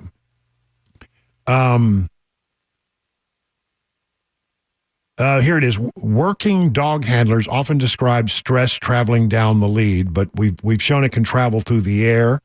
A team published its finding. They noted that the research has long pointed to scent as an important but perhaps underappreciated form of emotional communication between people, but dogs apparently pick up on it too, with olfactory senses that are, hundreds of times much more sophisticated than the smelling ability of humans. They might catch human emotions through smell. They conducted an elaborate experiment to find out. They trained dogs in a simple task. A bowl was located in one location. It invariably contained food. It was placed, if it was placed in a separate location, no food was present. For obvious reasons, the dog soon became more eager to trot over to the bowls that have food on it than those that have not. And what if the bowl was placed between these locations? The pooch ambled quickly over to this ambiguous mid-range bowl, considered that the dog was in an optimistic frame of mind. Maybe there's food in that bowl. If the dog was more hesitant about heading toward the bowl, it reflected a more pessimistic attitude. I don't know. Going on and on and on. But apparently today, they were able to somehow work this thing in a way where they could detect the stress of human odors. Humans apparently put out an odor when they're stressed. Who knew? 50 minutes past the hour.